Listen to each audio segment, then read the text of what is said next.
Alright, hello everyone, welcome. We are doing another round of the LFCarry tournament. Today is a little bit of a different one as we don't have a prize pool for it, but what we do have is every winner will be winning 75 SLP per match won, and I believe there is a 100 SLP fee to play in this tournament, and we will see how that one goes. Hope everyone is doing okay. Let me guys know in the chat how you're doing. And hopefully, yeah, we'll have a bit of fun. Hopefully we will have a little bit of fun.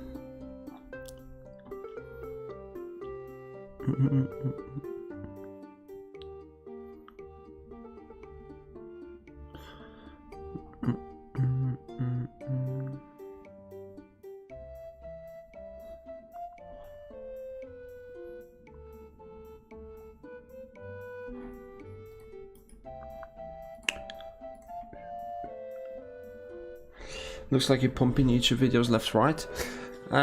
Nothing changed. Nothing changed. I've been doing YouTube videos every single day since August, so sometimes I do 2 a day if there's like big news dropping, like the runes and charms or an update on that. So sometimes I do 2 a day, but usually once a day, every single day. But yeah, once Origin comes, I'll definitely be doing a lot more streaming videos and stuff like that, just to find out what the best runes and charms are.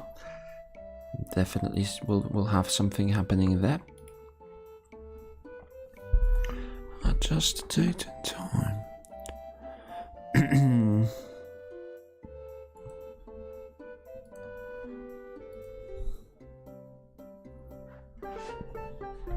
Hopefully we'll have a couple of fun Axies to play with at the start. April 7th is when Axie should drop Origin, so maybe I can plan a stream for that day. Maybe I can just plan a stream for that day so we can all kind of figure out what the hell is going on. Leak alert, Aqua runes and charms plus beast charms in 1 hour.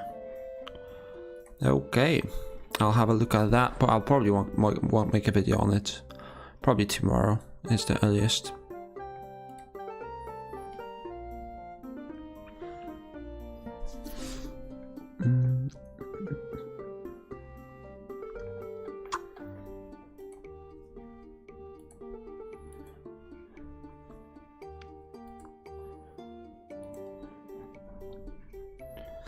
Hit the like, guys. Yes, you can hit the like indeed. If you're enjoying the stream, then please do that.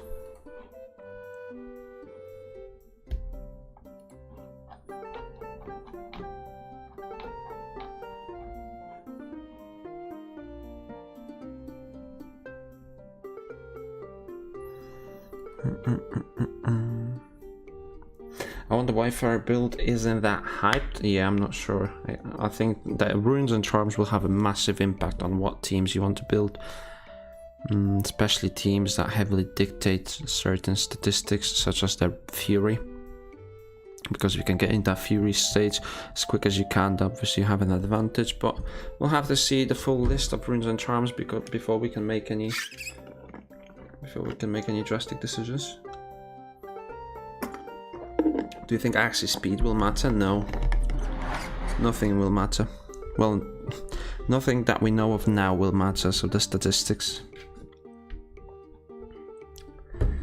The statistics that we are used to right now will definitely not matter in Origin. But runes and charms will. Runes and charms will.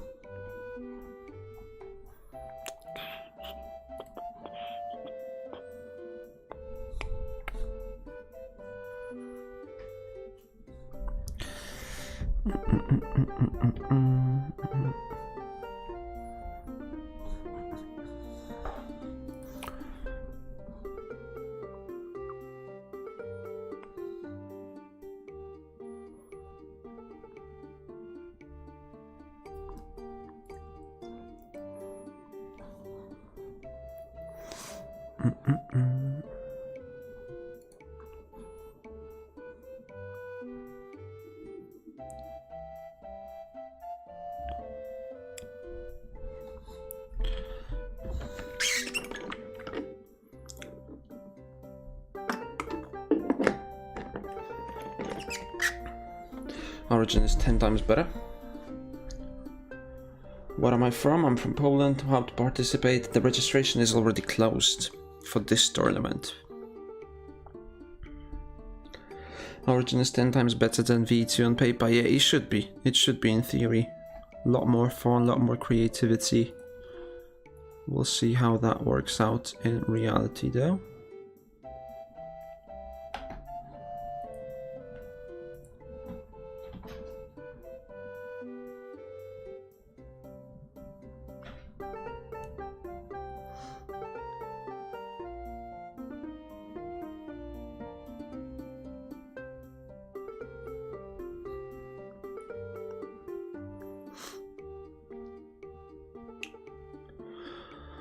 Yeah, there will definitely be a lot of broken teams, but we're not gonna get any earnings from Origin for like 2 or 3 months, so it doesn't really matter. Like, who cares if someone makes a broken team when it gets patched before we actually release? So like, I don't know, buying Axies They're a bit of a weird take.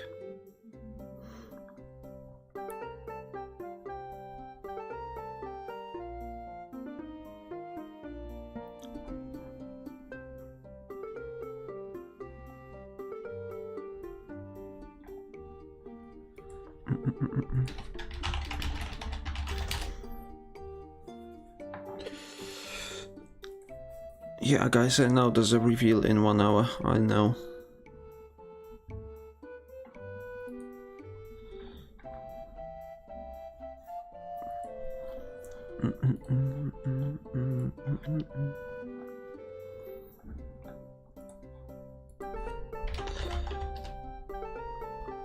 Holy fuck, man. Let me just ban you quick too.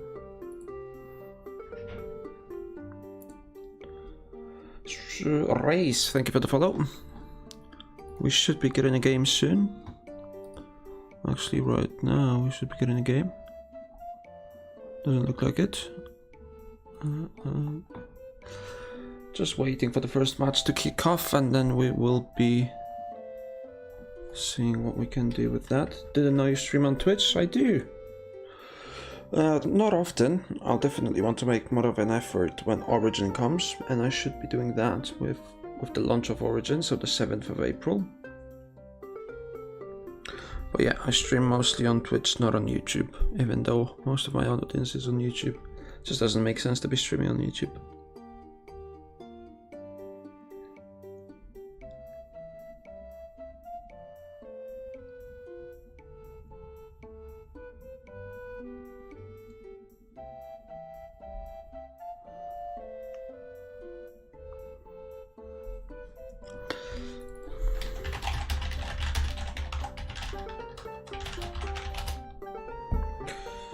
YouTube is just so bad for streaming. Like, it's $1 billion company and it doesn't have any tools for streaming, like hosting, emotes, whatever.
If you guys got any questions, then make sure you send them in the chat. Try and answer those. YouTube, Twitch, whatever you feel like is a good place. We can definitely do that. And by the way, who's hyped for Origin? Did you do any trading item games like CSGO skins? Not really, no.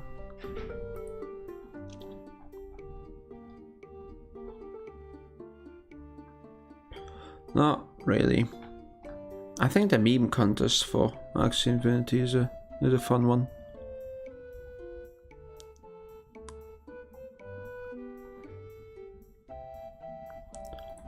Check Aqua Runes.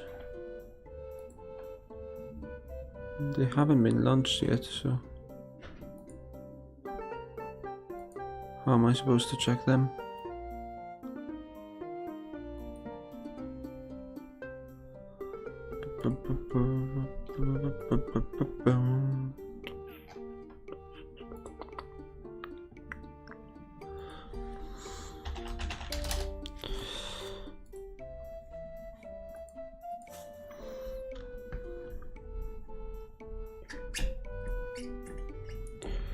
I'm building a double pokey shield poison heal team. That sounds like a lot of stuff, but hopefully it works out for you. I'm going for something quite simple.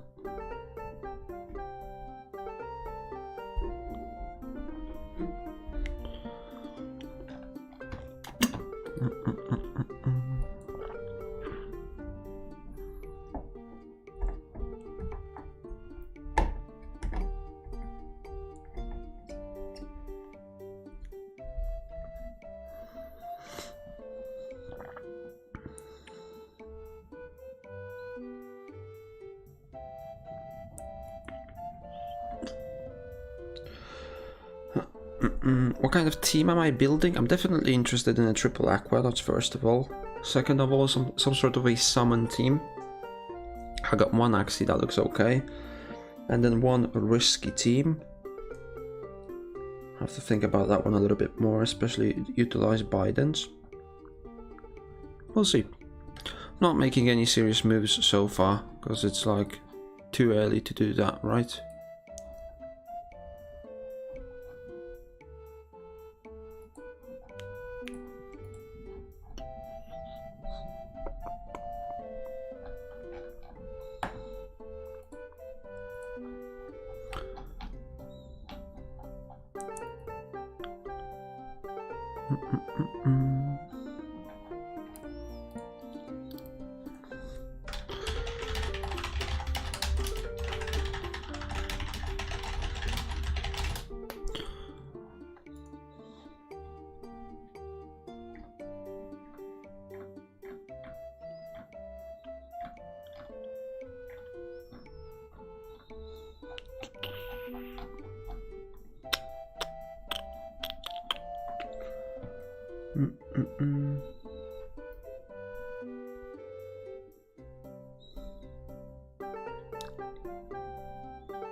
What is going on? Shouldn't the tournament start already?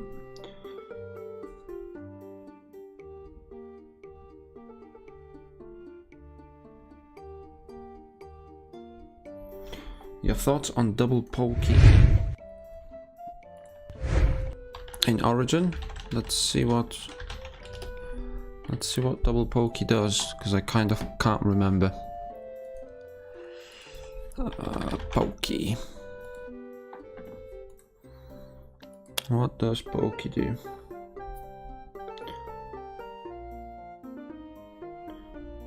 What do you think SLP price should be for AXIE Infinity to be played? It's a very weird question. It can be 0. Or it can be $10, depending on who wants to play it and for what reason. Attack random enemy, apply taunt for 2 turns. Not a fan of pokey already. I don't like the random factor. I really don't like the random factor. Like, why would you increase RNG in your team? Doesn't really make sense, does it? How many players for tonight tourney? Looks like about 100. Looks like about 100.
Honestly, not sure what's going on.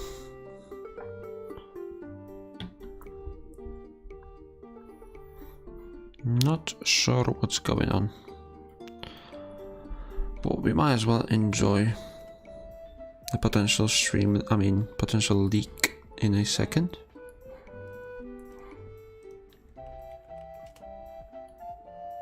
C'est parfait, magnifique!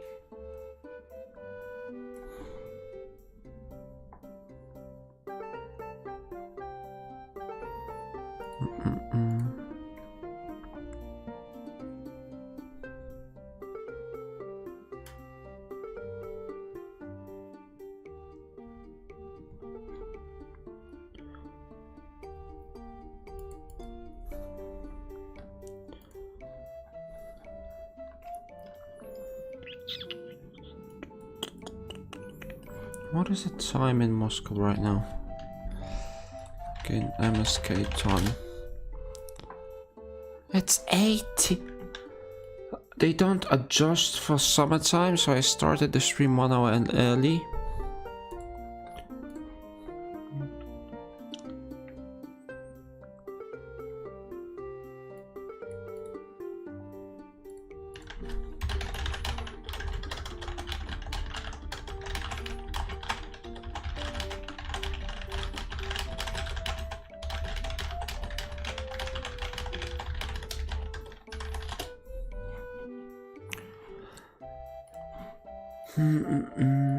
Can you lower the music a bit? I can, sure.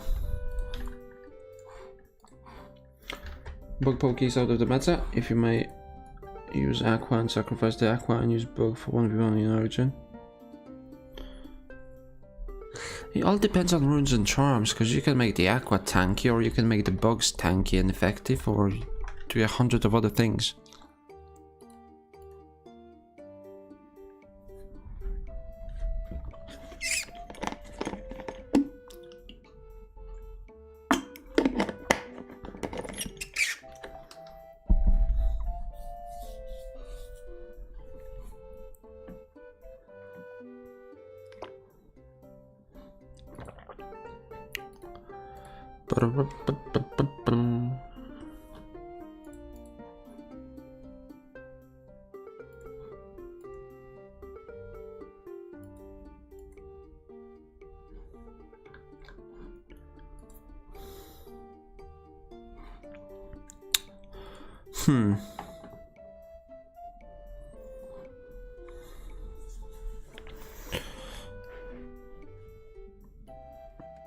Well, so the first thing we just listen to Axie Faction is their health immediately jumps up as soon as the match starts.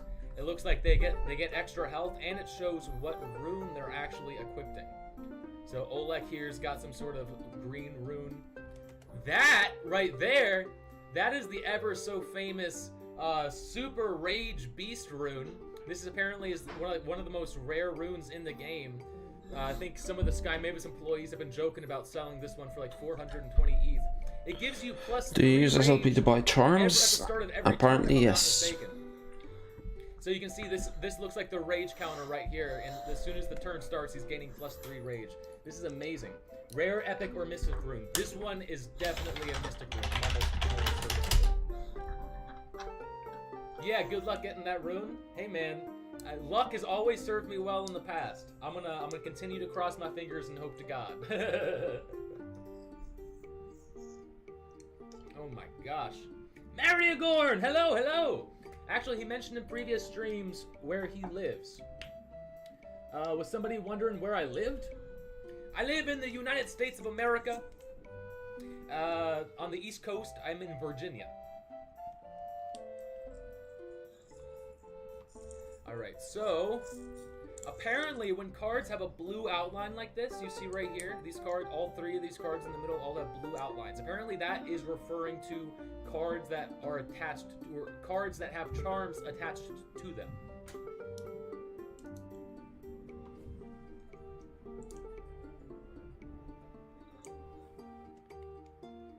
Alright, what do we have here? So we have the body parts on the right. What I absolutely love, guys, is the body armor on this Axie. You know, if we look at Axies right now, if we go to the marketplace, then sometimes... Gugus, can that taunt passive be stacked? I'm pretty sure it can, right? Because if you use it for 2 turns, then you just keep on adding turns to it. Except PvP, right? So I'm pretty sure it can be. But Zuzak, hello, hello, hello. Morphe. So adventure mode, I believe, is going to have a more like right off the bat. I believe it's going to be more of like a story-based adventure mode. Something similar to what we saw in V2, but obviously way more revamped. Probably a lot more lore going into it. I know that you're going to have to complete tutorials before you're allowed to do anything, just to make sure that you're up to date with all the brand new mechanics. But later on down the road, I know that they are planning on adding a rogue-like element to the adventure mode. And what that means is that there will be aspects of the adventure mode that are randomized. So every time you go to play an adventure mode game, it will be slightly different every time. And usually that means that there are different upgrades and perks that you can pick up as you progress. And the farther you go before you die, will determine how well you did in the overall run. And then all those little mechanics and factors will get factored into a ranking. So like how long it took you to complete the run. How much total damage did you do? And all those little factors can be accumulated to give you a sort of leaderboard for adventure mode. So when they come out with the roguelike version of adventure mode, there is actually going to be a competitive aspect to that as well, which is super exciting. So we can look at this Axie right here. It is number 76368. 76368. 76368. Look at this bad boy. So he's just got these 4 little squares on the side of his back here, on the side of his butt. And that, it looks like, is being transferred to these insane plates of body armor, spiked out and everything.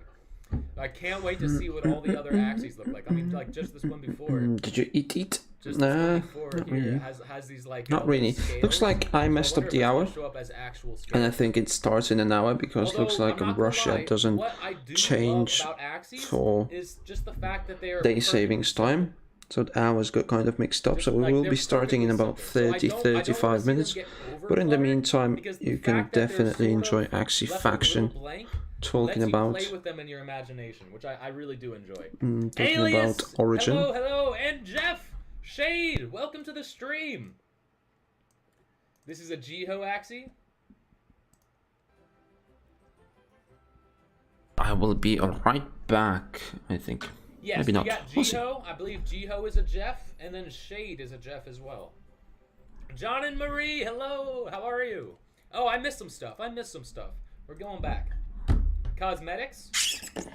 I don't know if those are cosmetic upgrades. I think that's just the upgraded art from like what these little markings are. Although I could be wrong. Because, I mean, we look at these guys and they all look pretty basic. I love them. The carrot doesn't look like it changed. The razor bite looks a bit funny. I mean, Rosebud is probably the worst. No, Silent Whisperer is probably the worst one. Guys, look at how many cool friends Be right back. Jiho has. Okay, here we go. Here we go. We got some runes here, some bug runes. When your turn ends, gain shield equal to 3 times the number of cards in your discard pile. So I guess if you're like turn 3, right? And we're drawing 4 cards per turn, for example. Then by the end of turn 3, you'll have 12 cards in your discard pile. You'll be getting 36 shield. That's decent, I guess. It's nothing like game-changing, of course. Do I have a Discord? Yes, I do. I do. You can find the Discord. You can find my Discord link in the description of every single one of my videos. But I will go ahead and send you an invite right here. Boom, there we go. Discord's in the chat. What's this? Will discard pile different banish cards? So the discard pile looks like it's different from the banish pile. Let's see if we can go back to some gameplay happening here. We've got it here. Actually, it looks like it's cut off on the side here. This is a very zoomed in shot, so I can't show you on this particular trailer. But yeah, I believe the discard pile is going to be on the bottom right, and then the banish pile is going to be just a little bit above that in a little jar. Guys, you know how many times I watched this video before I realized that they actually had bird runes up here as well? They hit them so well. Yeah, like, look at that, look at that. It transfers so fast. It's like they didn't even want us to see it. It's like, here, it's like, here are bird runes, never mind. It's so fast. Poison on this Axie grants 1 healing per stack instead of losing HP. This is amazing. This is the anti-poison meta. So like imagine they're playing yams across the board. They throw out 6 stacks in every single one of your Axies. Now you're getting healed 6 HP every turn instead of losing that HP. Conix, hey Ryan. Got AXS here. We're excited about what we can get in return. This is going to be a different kind of deal today. We're not doing any back alley AXS deals. This is all above board. Sky Mavis certified, I assure you. 100%.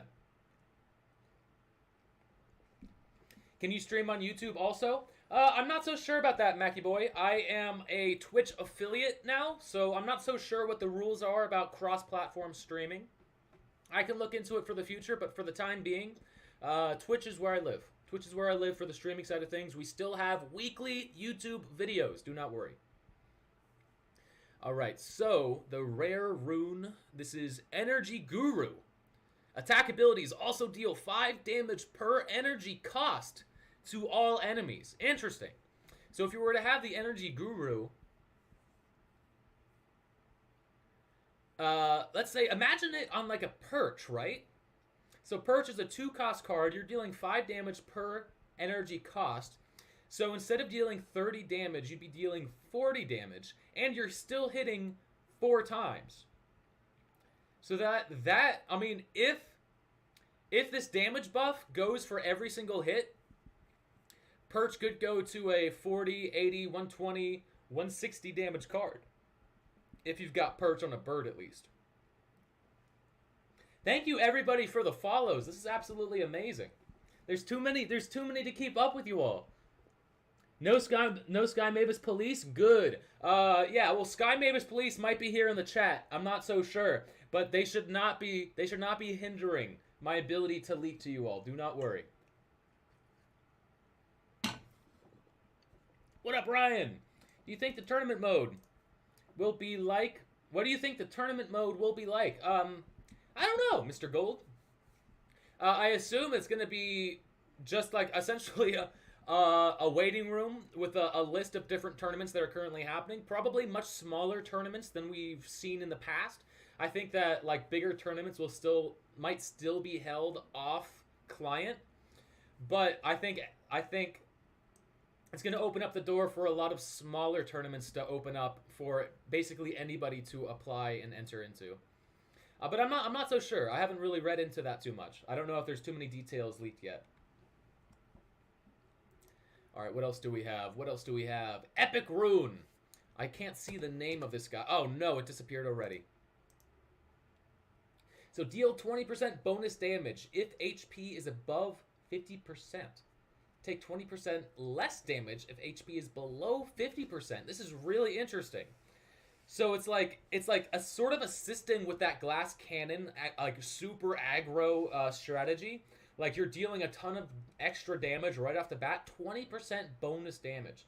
If you're playing a post fight, instead of 100 damage, you're getting 120 damage. But once you get below 50% HP, now instead of dealing extra damage, you're receiving less damage. So it's like a double. It's like a sword and a shield. It's pretty cool. We've got Feather Descent. When your turn starts, grant 2 feathers to your team. Feathers are really interesting. I have not found the full utility. What do feathers actually do again? I think we can see this.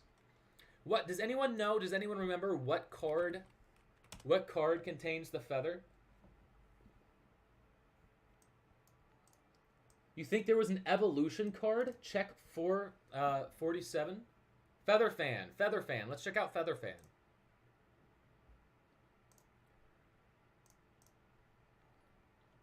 Let's see. I should have everything here. If we go to assorted Axie stuff, I've got all the full cards. Feather Fan. That's a tail, right? Am I not mistaken?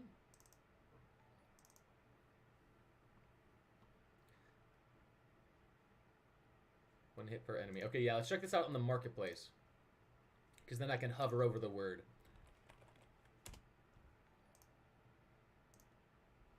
Is this live? Axie Comrade, it certainly is. It certainly is live. Let's get that music coming back in there. There we go. That's so much better. So Feather. When Axie does a non-multi-hit attack, consume all feather stacks to deal 2 bonus damage per stack and heal 10 HP per stack.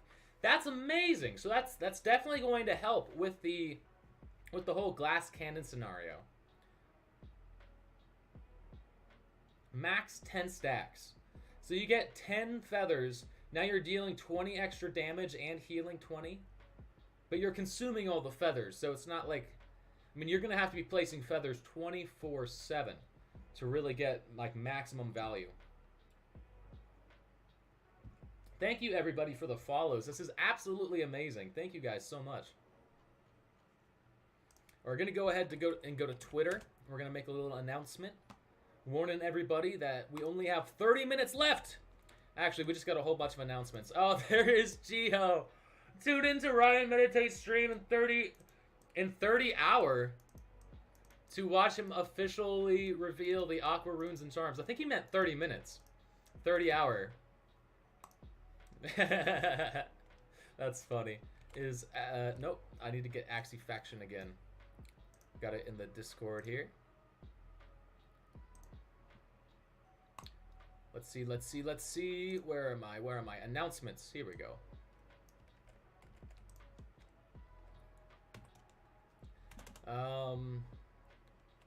Aqua Runes and Charms revealed in 30 minutes. Make sure you don't miss out. Ah! It's happening, guys. It's happening.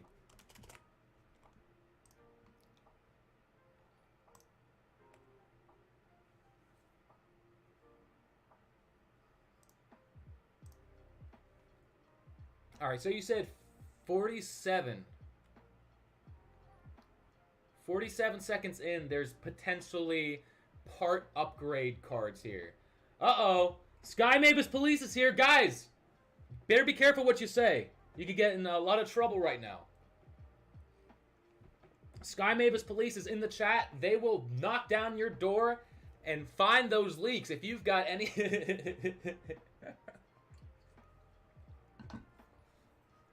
If you've got any leaks that you're not supposed to have, they'll find you, and they will end you.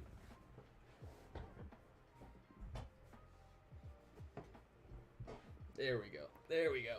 Gotta stretch. Gotta stretch. Hide, Ryan. No, I don't gotta hide. My leaks are Sky Mavis certified. Thank you very much. Ugh. please upload more YouTube videos. I do a YouTube video once a week. I'm thinking very soon that my day of choice for YouTube releases is going to be Monday. I believe I'm going to have a video every Monday. Because as it's been so far, I have been pretty consistent with once a week, but I have not been consistent with a specific day. So just to keep everybody's expectations in line, I think I'm going to start doing every Monday. Today might be an exception. Today might be an exception. I think I'm going to try to clip aspects of the stream for a video tonight with a little bit of additional information. Yeah, so I think what you're talking about in terms of part upgrades is Platypus here, and maybe Death Shower as well. But quite honestly, I don't think those are part upgrades. I have a suspicion that the bird we see here, with the little baby bird on his back, and this Platypus, I think that they are starter Axies. If we go to the Lunacian, the archive, let's jump all the way down to Origin is Coming. Right, so we can see our Platypus buddy right here. As well as this guy looks like he does some back alley deals as well, but not necessarily for Axie leaks. If you know what I'm saying.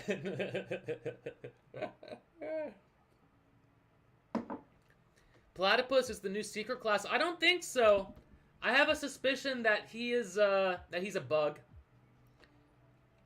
What I do find really interesting, though, is that we have leaf bug horns and leaf bug ears, but it looks like this guy's actually got leaf bug tail as well. He's got a frying pan back and a pot for a horn, and the platypus mouth, of course. Is Barry Mango in the house? How you doing, man? Welcome in. Welcome in. Sky Mavis Police. You might have to wrangle some of these chatters. It's going crazy up in here. Oh my gosh. Oh my gosh. So, yeah, I believe, it's my suspicion that what we're looking at here is a whole bunch of new starter Axies outside of Olek, Bubba, and Puff. Right, because I think those are the three that we're going to start with. That's what we're going to go through the tutorial. But I think as we start to progress through the adventure mode, we're going to be unlocking more and more starter Axies, and I think that's what we're looking at here. I am really excited because if that is the case, and that is purely speculation, like I've heard certain bits of information, but like not phrased that way. It looks like this guy has a whole bunch of mech body parts, right? We've got a screw for a nose. Wait a minute. A screw for a nose. Since when do Axies have noses? This is the first time I'm actually realizing this. Since when do Axies have noses? They always have mouths and horns, but I think, is this the first Axie we've seen with a nose? Maybe the nose and the mouth are like one and the same. Don't arrest Barry Mango. Uh-oh. Barry Mango, did you do some back alley deals? Some back alley AXS deals?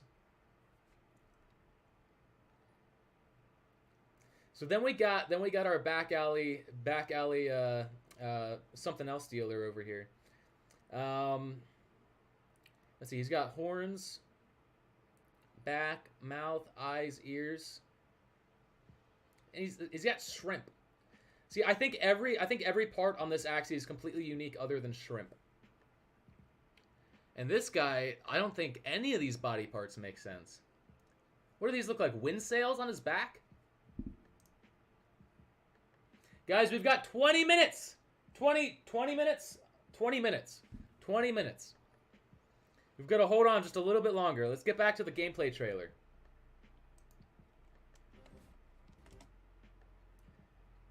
Barry Mango gifted 10 subs. I think, are my alerts muted? If so, I apologize. Thank you so much, Barry Mango. My God. Oh, mon Dieu. Mon Dieu, c'est magnifique. Très bon, très bon. D'accord, okay. So we've looked at the birds here. We've looked at the birds. Now we have bugs. We already looked at this one.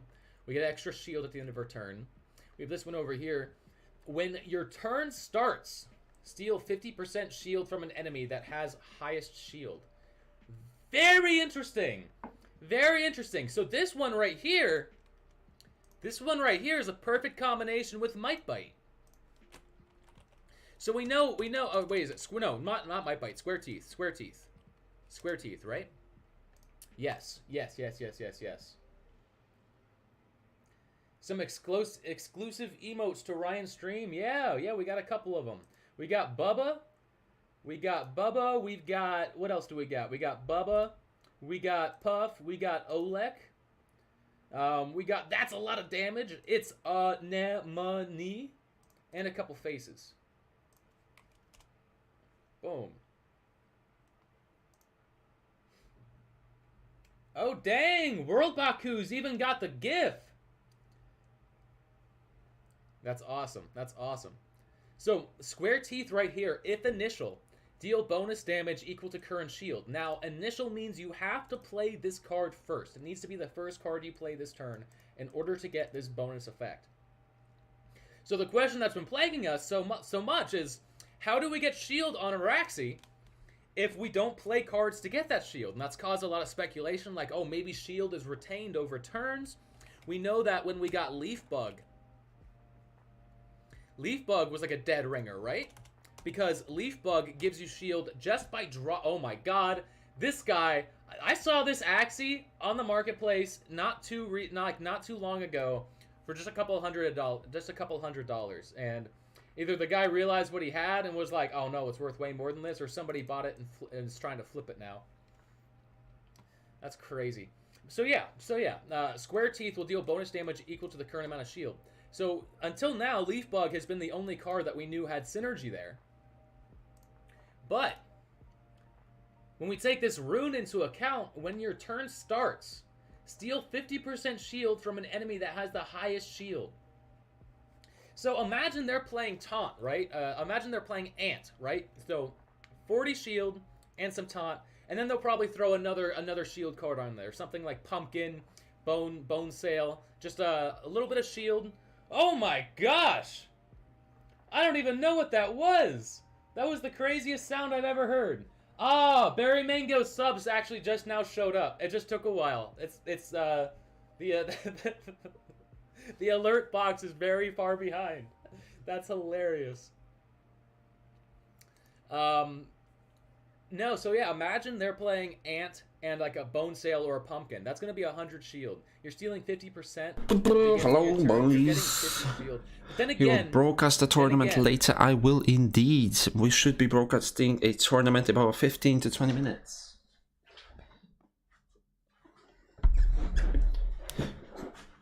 Now we are currently watching Mr. Axie Faction, as he will reveal some Aqua runes and charms. This particular rune. So that situation might be a bit niche, but still, you could steal 50 shield. Whisper looks like it's gonna suck something. Yeah, exactly. Then Silent Whisper is probably the worst one. 75 damage for 0 cost. That's amazing. Where is it? That is really good. Now, in this situation, you have to imagine you're probably only going to play the necessary shield cards. So, like, if they really need to protect one of their backline Axies, they'll probably play Ant. Where's the one? This one. This is the one. In that case, you'd only be getting this one. What is this? What? It looks like a vacuum. We have Sturdy Fighter. Guys, we have 15 minutes left. 15 minutes. Oh my gosh. The anticipation is killing me. I mean, Henry the Hoover.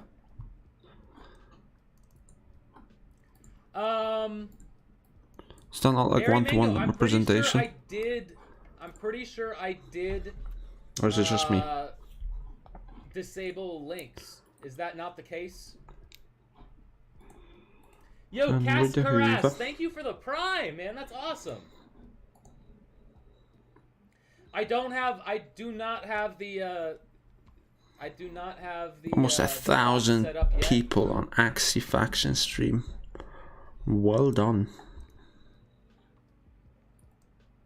Thank you, Barry. Thank you, Barry Mango. I appreciate it. Yeah, I that would be a big help. Definitely. Shade LOL. Hello. We've got 2 shades in the building now. What's going to happen in 15 minutes? I am revealing to the world the Aqua and Beast runes and charms. That's what's happening in 15 minutes. Some absolutely amazing opportunity. Who is the real Shade? The real Shade is Shade Jeff. Or Jeff Shade. The blue one. It will end in 10 minutes. What will end? The stream? The real one. Thank you, Copy Bread. Thank you. Oh, mon Dieu. Oh, mon Dieu. So here we have, in odd rounds, draw 1 additional card from your... Oh, in odd rounds, draw 1 additional card when your turn starts. In even rounds, gain 30 shield when your turn starts. So that's even more synergy. That's even more synergy with Square Teeth. So then you're not relying... That's actually way better. That's actually way better, because with this rune, what you're doing is you're relying on your opponent to mess up, so that you can get the benefit of stealing his shield. In this situation, you're guaranteed the shield just every other turn, right?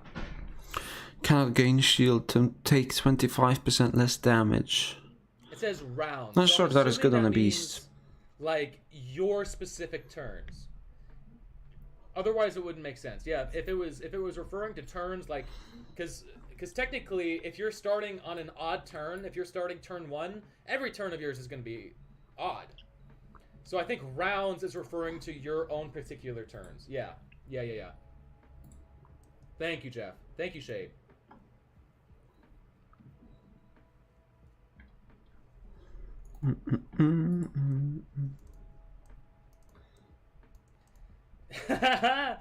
Lauren Antoinette, you need to relax. I'm a married man.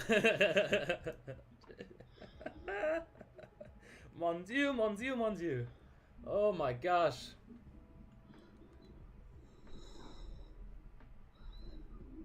So we have this mystic rune here, Sturdy Fighter. Non-multi-hit attack abilities deal bonus damage equal to current shield. Are you kidding me? Non-multi-hit attack abilities deal bonus damage equal to current shield. That is amazing, guys. So a little while ago, I had this idea for the most brilliant, like, pure bug build. Let's just load any Axie. I'm going to replace these cards. If you guys are wondering what this website is... Oh, no, it's not loading! Oh, come on, please. I wonder if I have a dead link. Let me check the Discord server here.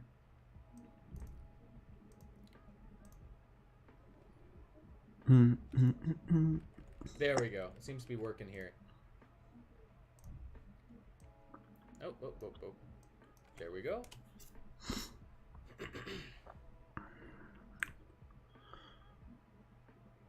No!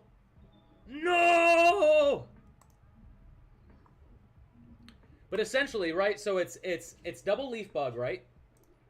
We got Square Teeth, then we have Scarab and Thorny Caterpillar. So the idea is, and this is totally dependent on how many cards and energy we have each turn. If we are drawing 5 cards per turn and get 3 energy per turn, then here's the idea. You draw, and in the 1v1, you draw into 5 cards. You probably have a Bookworm on the eyes, so you can just search out a bug card, and then it gets banished. But you can draw all 5 cards in the 1v1. You're getting 60 shield right off the bat with the 2 leaf bugs, but you don't need to play those cards. Then you play Square Teeth first, so that you can get the bonus damage. That is 25 plus 60, so you're looking at 85 damage for 0 cost. Then you play Scarab, which gives you 30 damage and 30 shield, and also applies doubt to the opponent. Then you play Thorny Caterpillar for like a massive 165 damage. So the reason that's amazing is because if we have Sturdy Fighter on that build and everything works the way I'm speculating, then you'd be getting an extra 60 damage on top of the extra 60 damage with Square Teeth, right? Because Square Teeth will be dealing bonus damage equal to your current shield. Then you'll be getting an extra bonus damage equal to your current shield with Sturdy Fighter. you'd be dealing 85 plus 60. That's 145 damage for a 0 cost. Am I wrong here? Am I wrong? This seems absolute. G-Lun, hello. Hello, welcome in. 9 minutes until we get to see the cards, but also 9 minutes until we start the tournament, hopefully. Beach is insane stats too, yeah, right? You play a beach, then you play like an if you play a beach, you're with this rune, you're dealing 90 damage, but then you're gaining 75 shield. Then imagine playing a series, right? 1 energy deals 90 damage, you're discarding a card, but you'd be getting bonus damage equal to your shield, which is 75, so you'd actually be dealing 165 damage with 1 energy with Sirius. It's broken, guys! It's broken! Remember, everybody, no matter what we talk about today, this is all pure speculation. We are theory crafting, we are leaking, we are speculating. Everything is subject to change. When the alpha comes out, there will be constant balancing. When the official game is fully launched, there will be way more balancing. Everything will be totally different. Don't make any financial decisions or purchases based on what we talk about today. If you see me buy something, don't follow my example. I'm a content creator. If I buy something, that's because I can make content about it. If it's a bad purchase, I'm the only one that fails. Please, don't follow my example.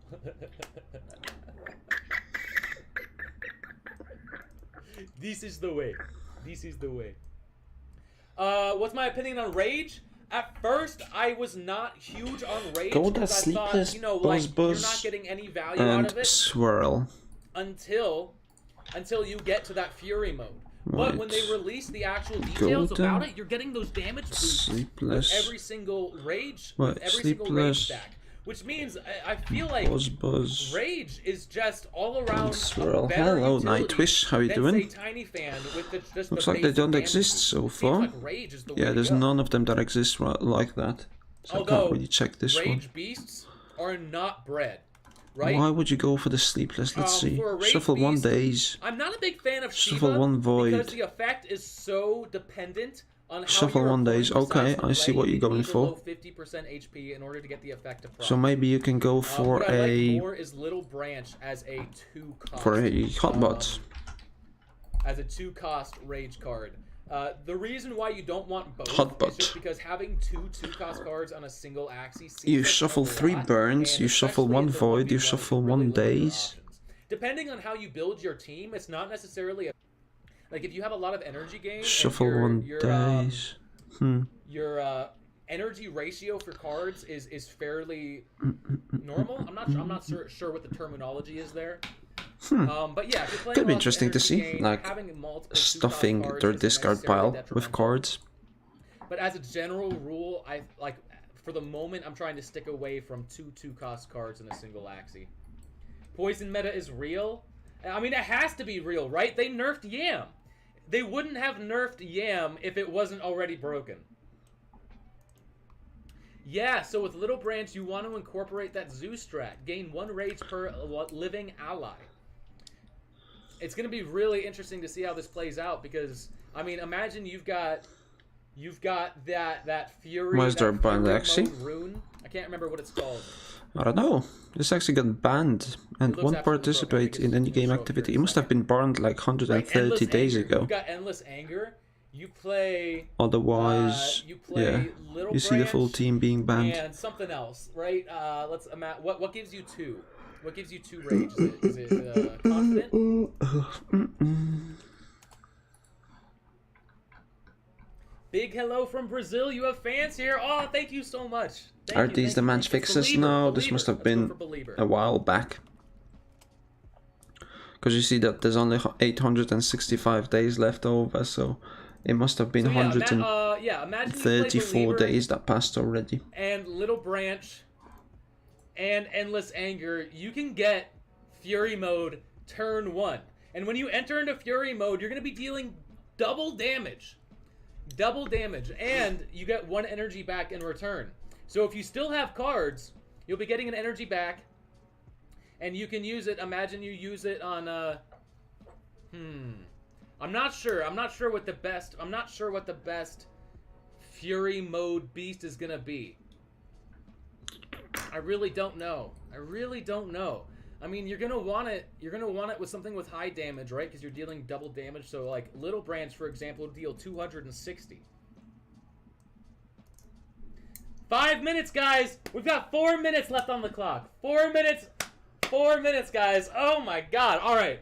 All right. Since anticipation's getting high, and my bladder is getting small, I'm gonna run to the bathroom, so that I'm not having to take bathroom breaks in the middle of leaks. Okay, guys? 1 moment. I'll be right back. I'll be right back.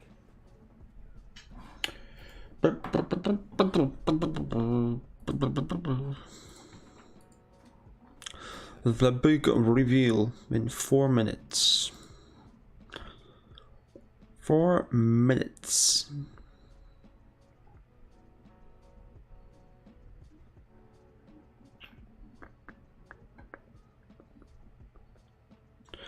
Top priority is ensuring the safety and confidence in Ronin network. Once that has been done, we will open Katana decks and the bridge.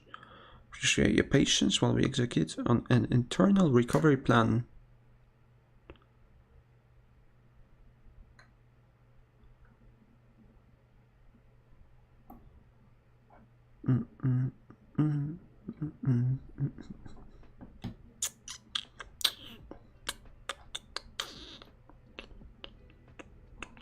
Just swept another 20 Azukis for 460 ETH. Imagine doing that.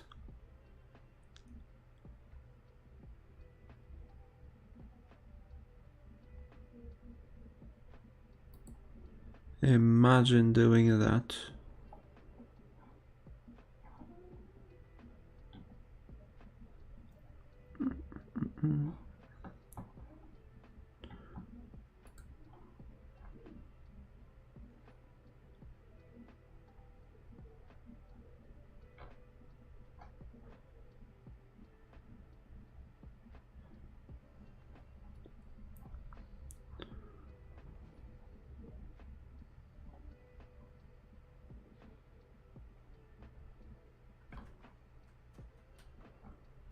All right. Hold your horses.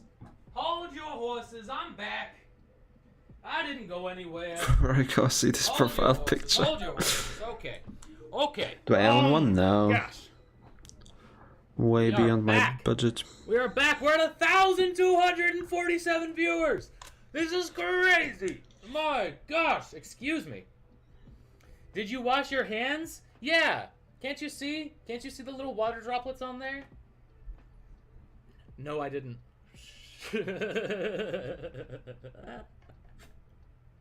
Where's the talking Bubba? How much time do we have left? 2 minutes? Let me see. Let me see if I can...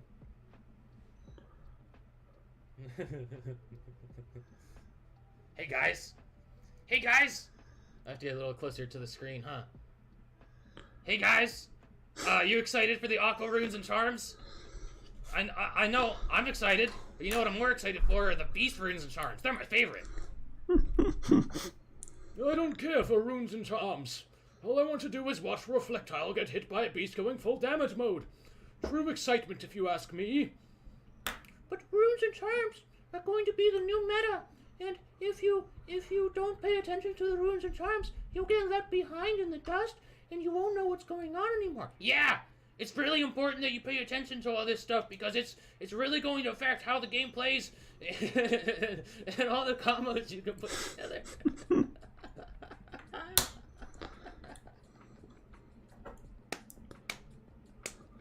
Oh! Oh my God. You want to hire me as a voice actor? I can do it. I can do it. I can do lots of different voices.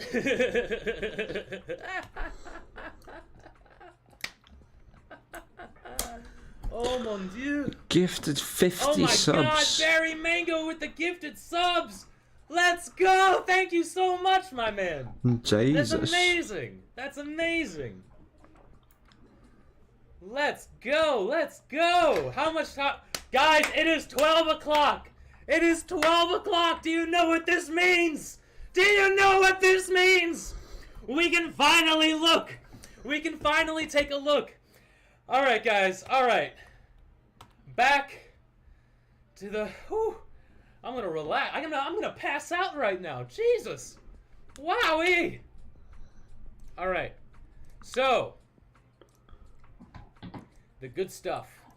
The good stuff right here. What? Stream We not gotta go into the compromised? good stuff. Okay. No, looks alright. We gotta go into Sky Mavis Police here. Archive, criminals. Oh, that's me. No. Evidence. Perfect. Runes and charms. And oh yeah, Sky Mavis certified. Sky Mavis certified right here. You can see. What's up, Lakers? All right, let's start off with beasts. Okay, let's start off with beasts. Now I'm gonna pull this off screen. So that I don't show too much at once, because as you guys, I don't know if everybody knows, I have not looked at these yet. I have no idea what we're about to see. This is going to be a brand new, fresh perspective for every single one of us. All right, so I'm pulling this off screen. I'm opening up beasts. We've got, okay, here we go. And the first one. All right, so we've got the Beast Talisman of Vitality. Axie's max health increased by 20. That's okay. Right, so this is one of the basic ones, right? And I think we probably saw this in the YouTube video trailer as well. Like, if you don't know what to put, you'll probably put this on. Talk about. It's just a basic HP buff, and we can see that in the video too. Right when Jiho starts this match, we can see all the runes and charms immediately take place.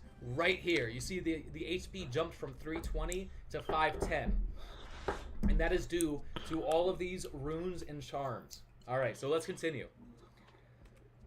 Next up, we have the Beast Talisman of Power. All right, so it looks like the 2 and 3 cost will be very basic. Attack, plus very basic. 6 attack, 20 what does health. That even mean? Limited time to earn exclusive emotes. Something's popping up in chat. I don't even know. All right, but anyway, so non-multi-hit attack. So you're not going to be able to attach this to something like Furball, right? This is only for single-hit attacks, like Little Branch of the Nutcracker cards. You could start off with +6 damage. It's not going to stack or anything. So I'm pretty sure you can only apply 1 charm per body part. So still fairly basic, and these are I'm sure that these are just like the basic, standard, normal rarity charms. So then we've got Massive All Frenzy. teammates gain 1 rage. All teammates gain 1 rage. That is a lot. Playing just like 4 of these. I'm sorry, 3 of these on all of your Axies. Every single card you play is going to be stacking that rage, and before too long, you're going to be getting Fury mode with all 3 of your Axies. All teammates gain 1 rage. Now, I'm not sure if I prefer this over something that is focusing rage on one particular Axie, right? I feel like focusing rage is going to be a lot more versatile. Because, I mean, if you're throwing them all over the place, you're going to be waiting a lot longer before you actually enter into that Fury mode state and start getting that massive damage boost. All right. Let's go a little bit further. We've got the Beast Talisman of Power 5. That's super weird. So we have the Beast Talisman of Power 4 and the Beast Talisman of... Ooh, we got a sneak peek at another one. And the Beast Talisman of Power 5. I wonder why it's starting at 4 or 5 and not 1 and 2. The 1 and 2 will probably be neutral runes. But anyway, it's a slight buff. Instead of getting 6 extra 10 damage, attack on 1 card, so that is now moving into like the 15% territory. It's quite a lot if you look at cards such as like Sirius. Wait, Sirius, you can't put Sirius on the... You can't put this talisman on Sirius, but... Let's say Risky Beast. Imagine playing this Beast Talisman of Power... Or Ronin. Risky Beast or Ronin. On an Axie with Ronin. Right? It's an interesting combination because Ronin deals 50% more damage per energy spent this turn. Now, 50% of 40 damage obviously is only 20 extra damage. So you'd be getting 20 extra damage per energy spent this turn. But if we have the Beast Talisman of Power attached, that now becomes 50 damage. So instead of an extra 20 damage per energy, we get an extra 25 damage per energy. So there could definitely be some synergy there. There could definitely be some synergy there. All right, let's move on. Let's move on. Beast Talisman of Vitality, 5. All right, so we've seen Beast Talisman of Vitality 35 4. Now we're health. seeing 5. It's just a slight extra HP buff. Nothing too exciting. Nothing too exciting. That's what we are knew going that into the coming out big from numbers now. The gameplay trailer. We have Beast Energy Drink. We have the Beast Monster. The Beast 5-hour Energy. Add Ethereal. Ethereal. Interesting. This card's base stats gain 10%. Add Base Ethereal. stats getting 10%, so it's probably more effective on So 2 what cost Ethereal cards rather than means- 1. What Ethereal means, to those that aren't familiar yet, What does ethereal mean? I forgot. Ethereal, I'm not sure if we have any cards actually that have Ethereal other than like curse cards and such. So what Ethereal does is if it is in your hand, when you end your turn, it will immediately be banished. So basically, if you have an Ethereal card, you always want to play it the turn you draw into it. Otherwise, it'll be banished and you will never have a chance to use it again. So what this charm does is it massively increases the damage output. Say if we're using a card with 100 damage, you're getting an extra 10 damage on there. Or I mean, you could even be using this on a shield card as well. But the downside is if you don't use it that turn, you won't have a chance to use it for the rest of the match. Unless you're playing cards like Tricky Eyes for the Reptile to get those cards back out from the banished pile. All right, moving forward. Interesting. Moving forward. The amount of PP required to attach the charm. Oh, yes. So just as a quick reminder, everybody, let's go through this real quick. Since we've got everybody here. Let's go through... actually, I think I can get it pretty quickly if I go through Discord here. The AXIE Infinity Discord server. Alright, he's gonna explain how potential points work. If you guys Shade, Jeff, I think, put together want to check that out, very then nice, just stay here or go to Mr. Axie faction. I'm gonna go for a quick bathroom break before we start the tournament. Hopefully within a couple of minutes we should be getting some games in. if I can And find then it. that should get us all You know what? going. I can't find it. I don't want to spend a ton of time on this either. So let's see one more Yeah, time. be right back. I'm not seeing it unless I'm just blind. That's okay, guys. That's okay. We're going to get back to it. In fact, actually, let me exit out of Discord. The worst thing that could possibly happen right now is my computer shutting down. It's happened before. It's happened before. All right. Back to it. So adding Ethereal to a card. So obviously, I'm trying to find out if there is more utility. I mean, so basically, you could be adding you could be using this strategically, and instead of using this to increase the card's base stats, you could be technically using this for a card that's not necessarily the best card on the Axie. Say for example, you have a beast, and 5 out of the 6 body parts on that beast are absolutely amazing. But you happen to have just a single Nutcracker on that beast. Now, Nutcracker by itself is not really the best card. If you're doing the Nutcracker strat, you really want all 3. But if you put this Beast Energy Drink on there, you'll be adding Ethereal to Nutcracker, meaning once you draw into it, you don't have to play it, it'll get banished, and then you don't have to worry about it for the rest of the match. So there could actually be some strategy utilizing Ethereal as opposed to utilizing the card base stat plus 10%. There's some cross synergies happening there. You could be using it for one effect or the other. There's benefits to both. All right, moving on. We have the Beast Energy Drink M. Oh, so there's a small energy drink and a large energy drink. Add Banish. Cards base stats plus 20%. Is that 100 bits? 100 bits. Is that what I'm looking at? Thank you so much, guys. Does Rage stack for each Axie, or is it for the whole team? I think it depends on the card. I think like Little Branch stacks on a single Axie, but then other cards like Sheba will apply Rage to the entire team. Same with some of these charms, right? So we got Mask of Frenzy. Mask of Frenzy will apply Rage to the entire team. 1 Rage for each Axie. But the other one that we saw, that OP, that's like super OP one that we saw in the trailer here, that one applies 3 Rage to the particular Axie that is holding the charm. Endless Anger right here. Gain 3 rage when your turn starts.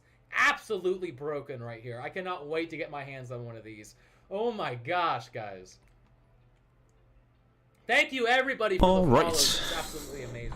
Alright, so Mask of Frenzy, let's jump into the tournament as we shall. So, remember that in this tournament, the rules are different than in other tournaments. And the reason for that is because everyone that wins a game will win 75 SLP rather than having a grand prize pool. So it's just the last one standing, honestly. And we will go into the game where Justice, or Gabby, is playing her first game with this very special strawberry backlane. So let's jump into that one. Who do you think should spend the SLP in Charms, Manager or Scholars? I think it's going to be the Scholars because it's going to be in-game. And you have control over that, but we'll see, we'll see. Alright, let's jump right into it. We have Gabby on the left. And we have someone else on the right. Alpha X. Alpha X. So that's our first game. Standard team on the right with a Shrimp Razorbyte. Not that standard.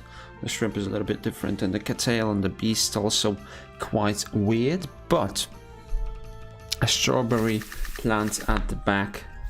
Insanely good. Round 1 goes a skip from Miss Gabby, but Alpha will go with a Sirius and get some value there. Now double pliers and the Goda able to destroy that 1 energy but also deal massive amounts of damage, and now Alpha has a tough decision. Does he play his plant cards? If he does, he might not be able to use them and waste some energy, as we see right here.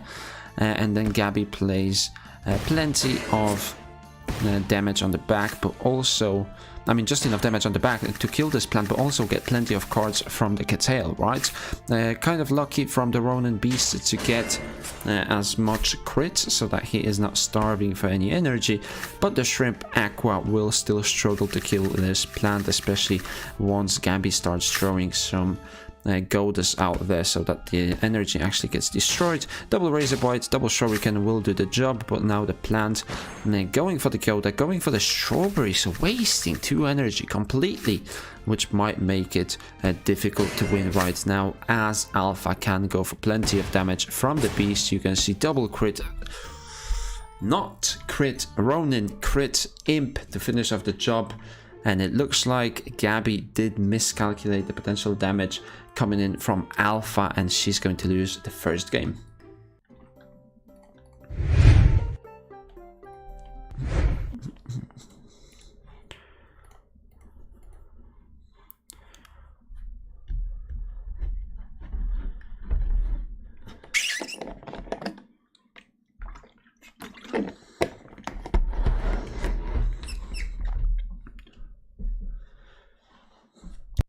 Check Discord out, resetting the tourney. Why?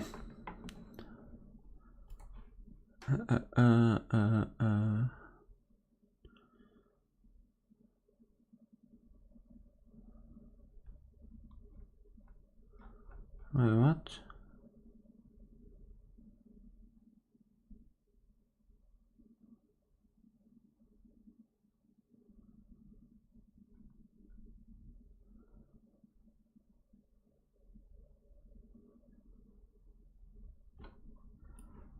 Wait, that doesn't really make sense.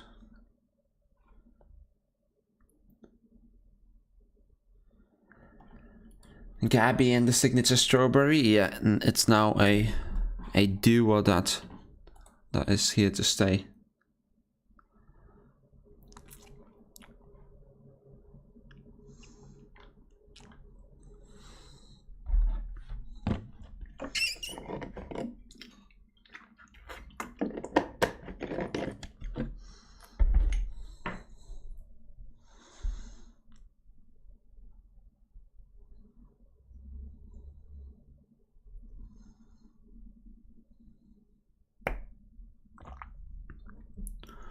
Let's see what they come up with. I shouldn't be restarting because I want to jump into the second game, definitely. Let's just wait and read and wait for the decision.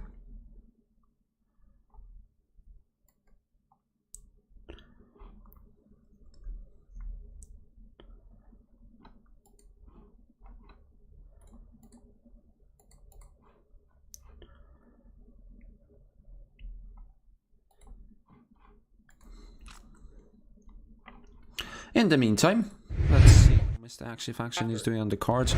We have seen plenty of good cards. Are these charms as well? Hidden Razor was the one that I have Okay, seen, which is a 5-cost charm that allows you to apply bleed, which means that Neon can then trigger off. The same as what we see here. So those are all the beast charms. I apologize if I'm getting the words charms and runes mixed up. They're all power-ups. They're all power-ups. We're moving into this brand new ecosystem. Hidden Razor, that's the one. Attack applies bleed for 2 turns, so that can actually trigger a couple of effects. Wait, yes, runes. So these are charms. Let's go ahead and look at the runes. And boom. Alright, so it does look like the same. We have the same runes here that we see in the trailer here. So we have Reckless Hunter. Deal 20% more damage, take 10% more damage. This is great for a glass cannon, something very aggressive. There are going to be teams, I have to imagine there are going to be strategies and teams that are built more for control, right? They take a little bit more longer to set up. Maybe they're playing bumpy. Their first turn is going to be like, their first turn or two is going to be just like streamlined to setting up their strategies. There's going to be a counter strategy for like very aggressive builds that are dealing massive damage. It's a double-edged sword. This one is a double-edged sword, but if you are going for a full damage beast, then it's obviously worth playing it, especially if you go like a beast mid lane and you just want to pump out as much damage as you can. Then I assume Reckless Hunter will be a good rune, but it's a simple rune, so I assume there's going to be like mystic ones that you that will be tougher to get, but will have better bonuses. Please upload this on your YouTube later. I will. Do not worry. I'm gonna chop it up, get the best bits, and make an awesome YouTube video for you guys later today. So next up, we have Dominant Predator. This looks. I love the art here. This is gorgeous. This looks like it's straight out of Legend of Zelda. Like it almost deal 20% more damage against bleeding targets. Take 10% less damage from bleeding targets. This is good. Deal 20% more damage. This is really good, actually. Oh, this is more synergy with that Bleedinator meta I was talking about earlier. You get Jaguar, you get Piranha on the mouth, you get or Pencil. There's like plenty of top Axies that have beast body, so getting these runes might actually be really good on like a beast chop. Bleeding enemies take 10% less damage from bleeding enemies. That's amazing. Especially if you're able to potentially put some so this is the rune, right? So you put the rune on the Axie, then you put some backdoor charms on your bleed cards, right? You put some backdoor charms on your Jaguar. Good for neon bleeding, yes. Get bleed all over the place. Just put bleed on every single one of the enemies. Then you're taking 10% less damage. Maybe not necessarily the strongest strategy, but there's definitely something there. There's definitely something to think about. An Endless Anger, the most famous rune, beast rune of them all. Gain 3 rage when your turn starts. Each rage grants 1 bonus damage. This is absolutely broken, guys, because imagine all you do is play 1 confident. 1 confident gives you +1 extra rage. By turn 3, by your 3rd turn, or by your 3rd round, right? Depending on what turn you start, whether you're first or second. Gain 3 rage when your turn starts. Fury mode. Your beast will be dealing double damage. You'd be starting the turn with an extra energy. You're going to be able to do so much damage there. So much damage. You could potentially be taking out 2 Axies in a single turn. Confident, Endless Anger, plus Puppy or Tourney continues. Yeah, looks like it. Just being able to... Alright, so since the tournament does continue, let's jump into the second game. And the second game that we have from Gabby versus Alpha is Probably the same team coming out from Gabby, and I assume the same team from Alpha as well, but it looks like this changes a little bit, so that's what we have right now. Goda attacking round 1, Plies and another Goda, so Alpha already getting punished. 2 energy destroyed from Gabby with the double Goda.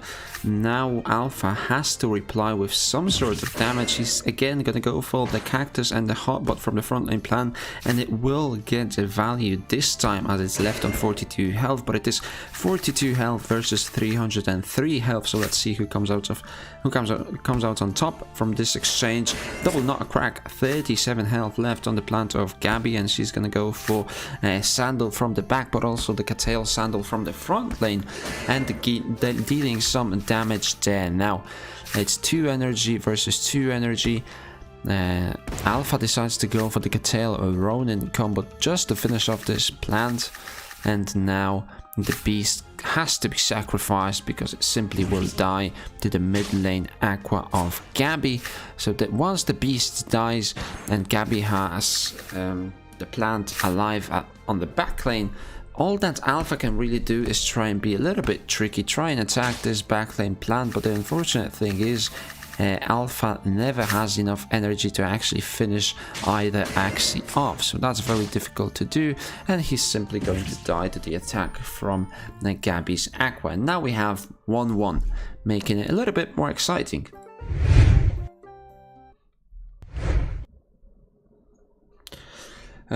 So much confusion, need an explainer video. That will happen after the tournament. I'll get on that one as soon as I can, and I'll probably release it tomorrow morning, so in about 12 hours I will explain those Aqua and Beast runes.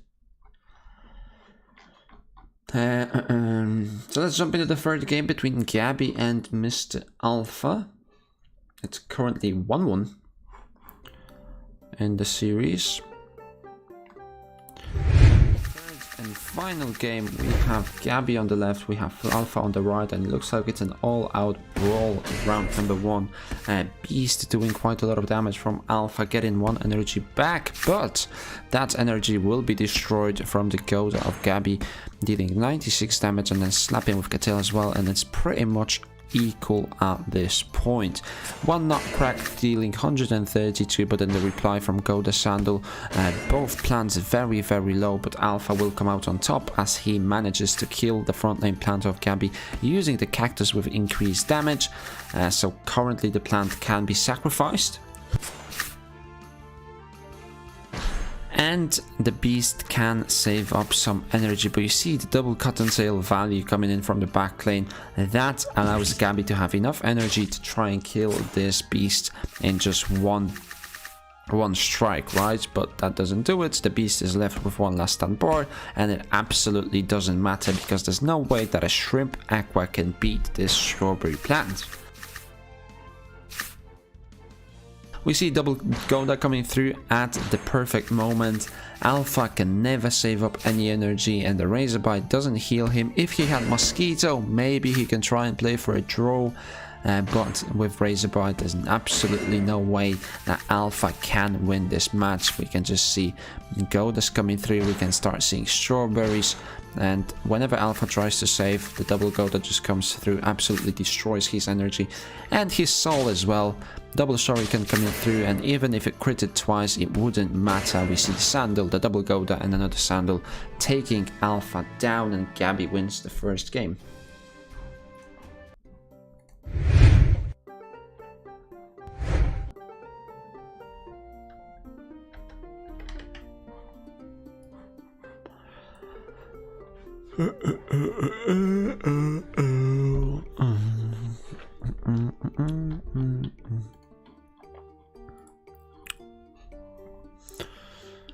So I believe there is 100 people playing this bracket, so it shouldn't be as long as last time's. We'll definitely see who the winner is. Every single game that everyone wins is 75 SLP. We see a couple of interesting people in the bracket. Couple of people that we have seen on previous tournaments, but the most important part is that top 8 people move on to play in the 50,000 SLP tournament, which is the All-Star tournament that everyone is waiting for. Let's just find another game and jump into that one. Maybe jump into an Ezon game. I believe Ezon has went quite far in the last tournament, so it's worth chasing that one. So in game number 1, we have Ezon facing up against Kaneki RDX. Now I'm not sure who is who. Ezon versus Kaneki. We do see double Gravelants coming through, so that is interesting to see, right? Because who's on top? Like, who's actually on top? Is it going to be the Hairbirds, or is it going to be the Acro Aqua in the mid lane? We see the Cattail coming through, getting quite a lot of value from Mr. Well, I'm not sure if it's Kaneki on the right, but the one that's playing the Dusk. That is full health. Double Goda coming through, destroying, just absolutely destroying that energy, and double Cactus comes out as a retaliation, but it doesn't deal nearly enough damage. We see a Nemo and an Aqua right now, just playing it slow with the Aqua, right? But the Gravelant will put an end to that one. Now we see the Aqua is stuck on a Piranha, on an Aqua, which will probably draw another set of cards that it cannot play, and the double Scarab will finally be enough to take this Dusk down in round number 4. But is it too little too late? We will have to find that one out. We see the Eggshell coming through, we see the Balloon as well, a Mosquito Bite and a Cactus. But all of these things are doing quite a lot of damage to this Aqua. Now the Aqua does have a Piranha, it does have a double Aqua, but even with 156 shield, will that be enough to shield this Aqua down? And it looks like the answer is yes. Double Piranha and double Acro absolutely allows this Aqua to survive. And now we see the Scarab coming through, we see the Nemo coming through, and it looks like this mid lane Mosquito Plant will be losing this game because it cannot heal up, facing off versus the Plant on the left, which can just run double Cactus and a Gravelant, taking the Plant so low that it will never be able to heal because the guy on the left can just keep queuing Gravelants. And I believe that's Ezon on the left, and we see Kaneki quitting the game. And let's see whether he can make a comeback or whether this will be a quick 2-0 sweep.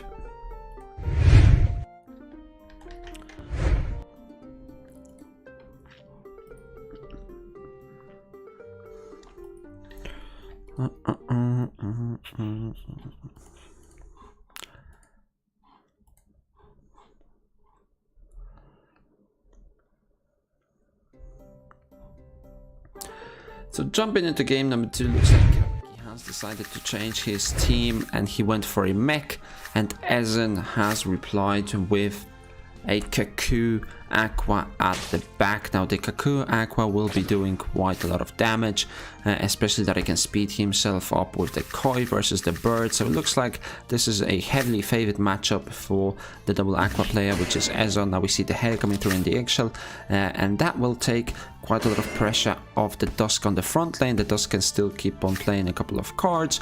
I like the Goda, like the Sandal, but it doesn't decide to do that. He plays the Goda from the mech, which is probably not the best of choices. I feel like he should use all of the cards that he can from the Dusk before it dies, and he tries to do that right now with the double Goda, double Cattail, which gives him plenty of cards, but will that be enough is the question. We see the Piranha coming through, we see the Cuckoo, and only one Goda will be able to strike, not even destroying energy from that Aqua. So Eggshell, Peacemaker, and a double Balloon will be enough to take this Axie down. Actually not, it will leave him on about 50 health, and the mech is in deep trouble. But not only the mech, the Bird will go down as well.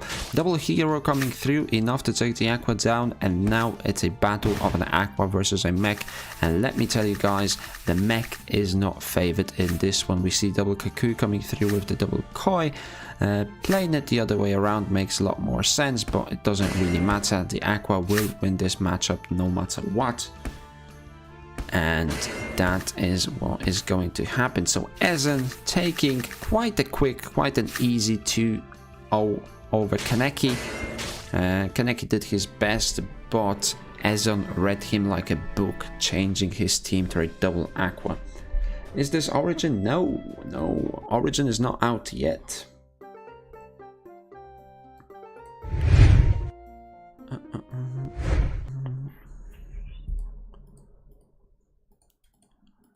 So let's see what kind of a matchup can we find now. Looks like Gabby has already won her match, Ezon has won his match, and we are just waiting for a couple of other matches to play up. Yo Gugus, hello, hello everyone. I believe there's about, well, let's see, how many people do we have in this tournament? Not that many. I think it's a 64 bracket. 64, 32, 16, 8, 4. Yeah, it's a 64 man bracket. Can I watch your game? In just a second, sure. In just a second. I will be watching that one.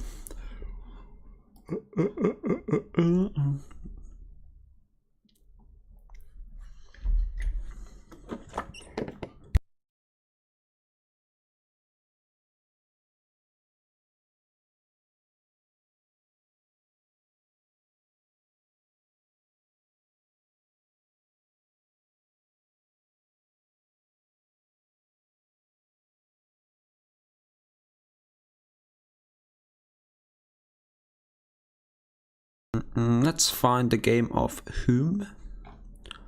I believe Whom has played the last tournament as well, qualifying for the All-Star tournament, and Whom is playing versus, let me just see, Whom playing versus To Yang. Why you didn't get Ezon? What do you mean why I didn't get Ezon?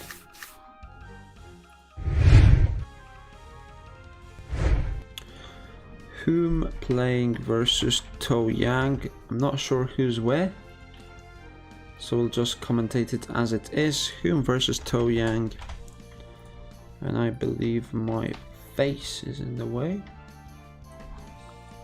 so we'll continue like that. Round 1, very fast from the Aqua player and very slow from the Poison team player. I mean, the Poison people usually want to play the team very slow, but I'm not sure why he didn't go for the Disguise, the Serious and the Yam, because they usually like to do that. Now, not playing the Pumpkin is insanely greedy.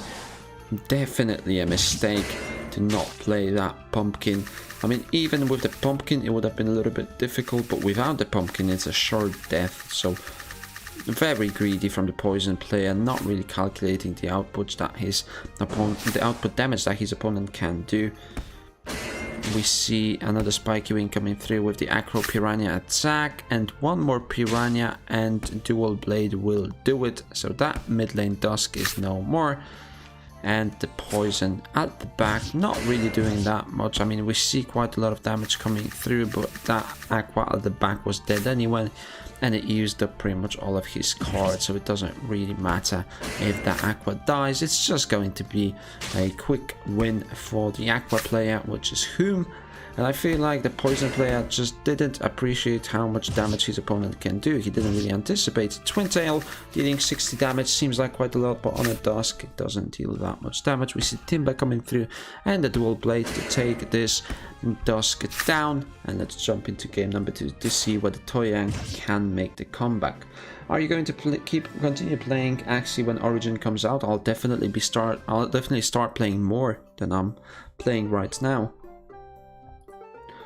Yeah, Origin should be a lot of fun, so I don't see a reason why not.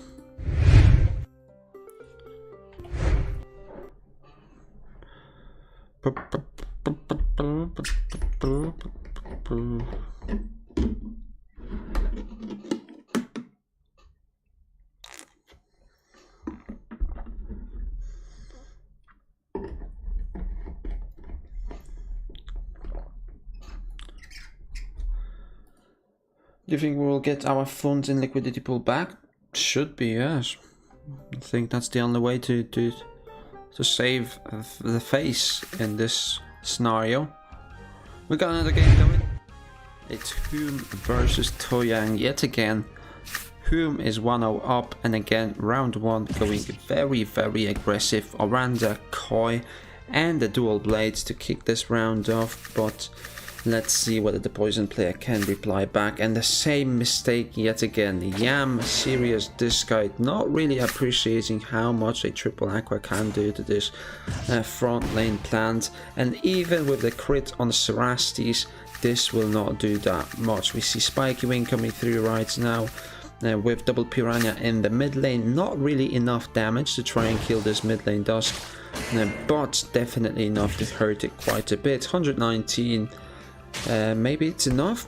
Not quite. 2 damage left on this Dusk, and it can go for some decent damage on the mid lane Aqua with the Garish Worm, stacking that up, and Chomp, the back lane, almost dead as well, hanging there with 39 health. So maybe the poison player can still take this game down. We'll see. Angry Lamb coming through, triggering that extra damage, and the Dusk in the mid lane will definitely die, wasting quite a lot of energy again, not calculating the damage potential that the Aqua player can do. The Twin Tail doesn't do absolutely anything. It was just there so that the Garish Worm can actually be changed. Plenty of poison stacks on these Aquas, but it doesn't matter because the Dusk will die before anything magical happens. So Whom taking the game down 2-0. Very simple stuff. What's her name? It's Gugus. It's right there. Triple Aqua's good. Are they gonna match versus double Aqua? Depends. If it's a front lane plant, especially with a watering can, then it can be difficult. Will Origin just be another app, or inside AXIE Infinity current app, or just an update? For now, it will be a separate, but as time goes on, then Origin will be taking over, right?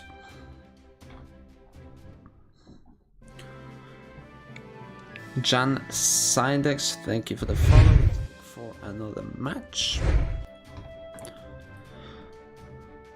Let's look for another match.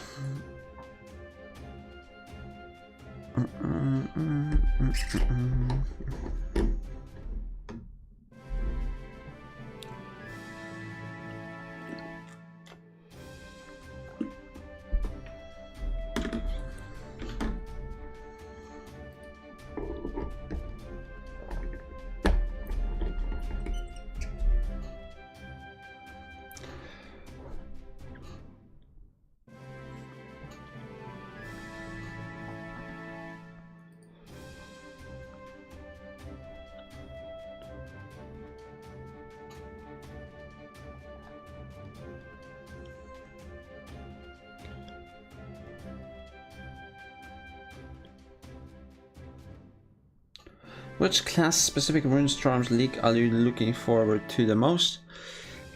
Don't really have a favorite when it comes to the classes.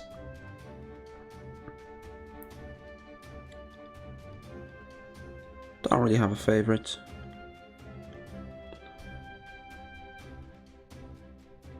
Hopefully I can climb in Season 21 and some top players will just play Origin. That can be the case, definitely. That can be the case.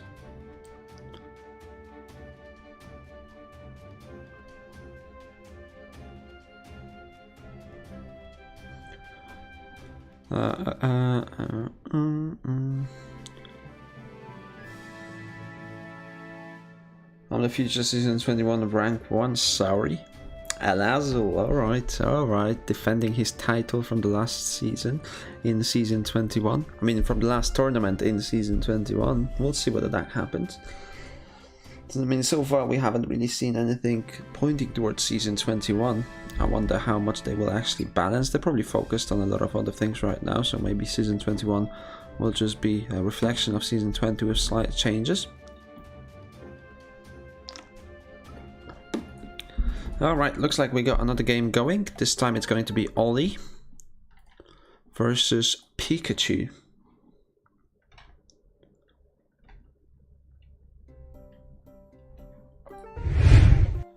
Ollie versus Pikachu. Let's see what kind of teams we have right here. Again, not sure who is who. But we do have a reptile team on the left facing off versus a sponge bird, a sponge aqua on the mid lane with a bird at the back. Double go the caterpillar and cattail coming through, dealing plenty of damage to the front lane dusk of the player on the left. The beach doesn't even take the shield down. I feel like playing one beach is definitely a mistake. You leave yourself exposed to the Gugus, but also you don't really do anything if your opponent plays quite a lot of shield. Now the Gouda is not going to have any value, and now we see an advantage of a dusk being taken. 400 health versus the none of the reptile player. Now of course that doesn't mean that the aqua player is out of this game, but it certainly is pointing toward that direction. We see the frost coming through, we see the aggro, and now the Nemo Piranha will be enough to take this aqua down, and the aqua doesn't manage to use any of the 4 cards that it queued up. Now 4 energy reptile, going for the bulwark first definitely makes sense, but will it have enough damage to kill this dusk on the front lane? It will, but unfortunately it goes into a last stand. Now it will go for a caterpillar as well, just to get as much damage as it can, increasing the efficiency of every single Axie out there. And now the pliers will start coming through. We will see a couple of sponges as well to protect this mid lane aqua, because the back lane bird can definitely not win versus this reptile. As you can see, plenty of damage reflecting back into the bird. So let's see whether this aqua can take the reptile down. With the sponge and with the Nemo it will be very close, but just not enough. 4 health left, 6 health left actually, and the reptile is very low, but still in this. We'll see double tiny dino coming from with the bulwark. So let's see what a bird can make of this. We see the balloon coming through, another balloon, peacemaker, and then Grandma's fan to finish this reptile off. Well played from the bird player, and let's jump into the second game to see whether the reptile can make a comeback.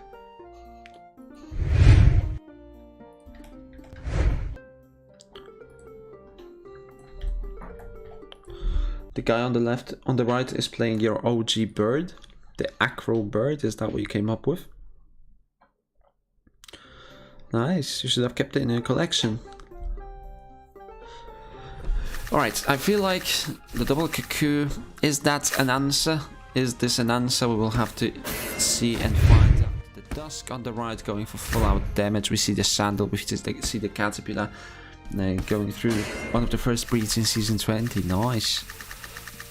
And then the dusk on the left also replied with a single sandal, so now leaving himself with a couple of energy, trying to maximize the amount of energy that he can use in further rounds, especially with double aqua. You really want to attack in bursts. You want to just wait there and attack when you have all of your cards ready. Like here, what the double aqua player should be doing is speeding both of the aquas up, and this is exactly what we'll see.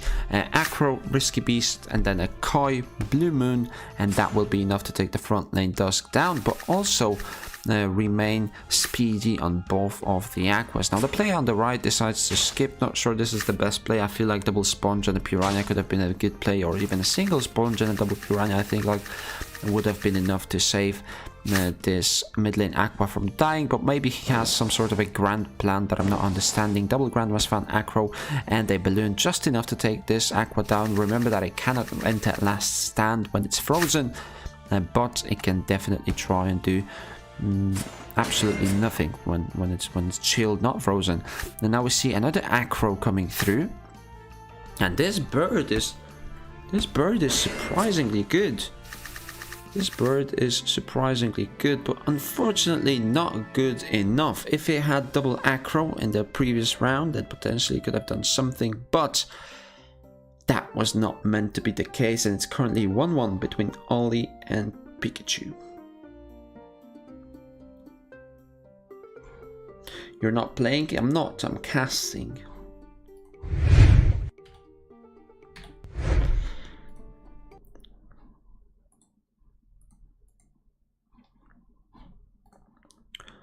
Let's jump into game number 3 to try and find out who's the winner of that match. Is it going to be Ollie? Is it going to be Pikachu? coming in this game. Let's see whether we see any team changes. I believe Ollie has already changed his team a couple of times. He went for the Aqua, he went for what was it?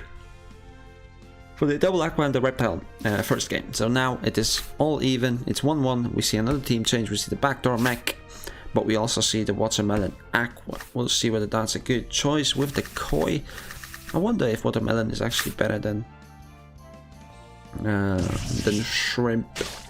In a couple of cases it could be. We see the bird already going down. Now this Aqua in the mid lane doesn't have a lot of damage. The Dusk in the front lane has a decent bit, but it doesn't have enough damage to deal with a mech, especially with a backdoor mech. So this Aqua on the mid lane and the mech at the back can just save up as much energy as they need to try and attack this mid lane Aqua, or he can just play front to back without really worrying about anything. Double Fairball, Acro and Twin Tail. I don't think that's just enough to take this Dusk down. I might be wrong about that one. Haven't done the maths in a while. Looks like it's just going to be enough. Not even worried about that in the slightest. 3 energy left on the Watermelon player. We see the Plies Piranha Sponge coming through. That's all of the energy used up already. And now it gets dicey because we have seen a critical strike from the Piranha, which allows to kill the Aqua with the Watermelon. We see the Acro Fairball double Twin Tail coming through, and the Acro speeds the mech up, meaning that it's going to attack in the next round. But will that be enough? We see the double Twin Tail coming through, leaving the Aqua on 116 health, but what it can do is play 162 shield. So is Acro and a single Fairball enough to take this Aqua down? And the answer is absolutely not. If he did draw a Twin Tail, would have been enough to do the comeback. And that was Ollie actually playing the Aqua, not Pikachu. So Ollie takes this game down 2-1.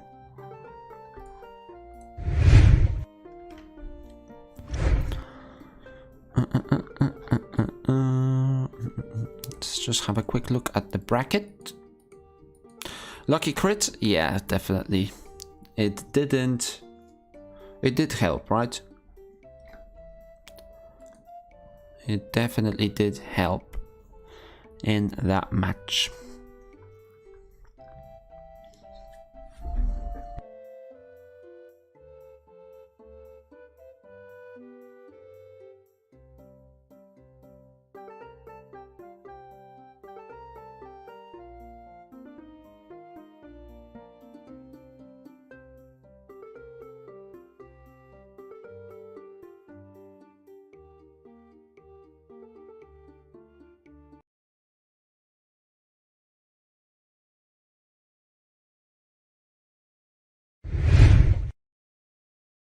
Gabby playing her match versus Joji. Let's jump into that one. We already see which team is on the right, and that is Gabby's team, but we also see a double backdoor coming through from Joji, right? So let's see what comes out of this one. Round 1, the plant goes for a double Goda and definitely getting his value worth. Now we see the double dual blade as well as a risky blade, risky beast, and a double twin tail, giving Gabby plenty of cards, but the plant on the front lane already dies.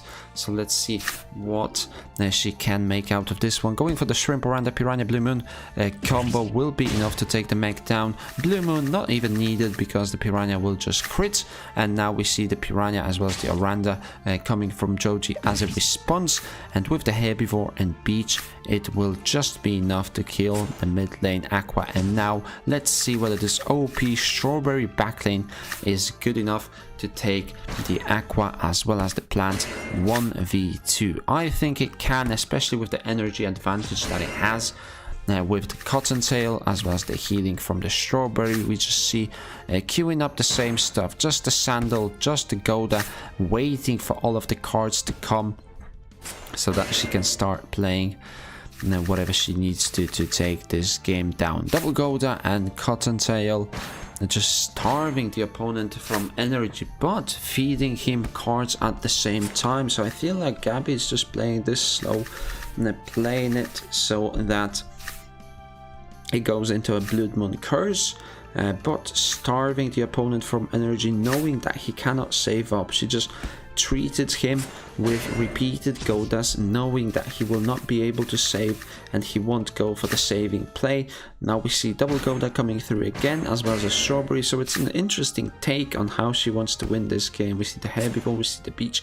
Maybe she's not confident enough to try and take this one down with the sandals, but you can see whenever Joji tries to skip, what happens? Double Gugus comes through and he wastes all of his energy. So now Joji definitely has to try and attack, but he doesn't do that. What he does instead is just lose 2 energy, as well as almost lose his front lane plan because he didn't use the herbivore. And now he might not get a chance to use the herbivore at all. And if he doesn't have the ability to use the herbivore, he's just simply dead. I'm not sure if that was the best play that he could have done. I feel like he could have tried and match the healing using the double herbivores and try and win that way. This time the plant plays double cattail, leaving itself on 38 health, but that will not be enough to sustain this round. And we see the sandal and the strawberry coming through. Double risky beast not doing quite enough. 128 health left on the back lane plant of Gabby. Sandal, strawberry, just enough to wait this game out, and the aqua is dead.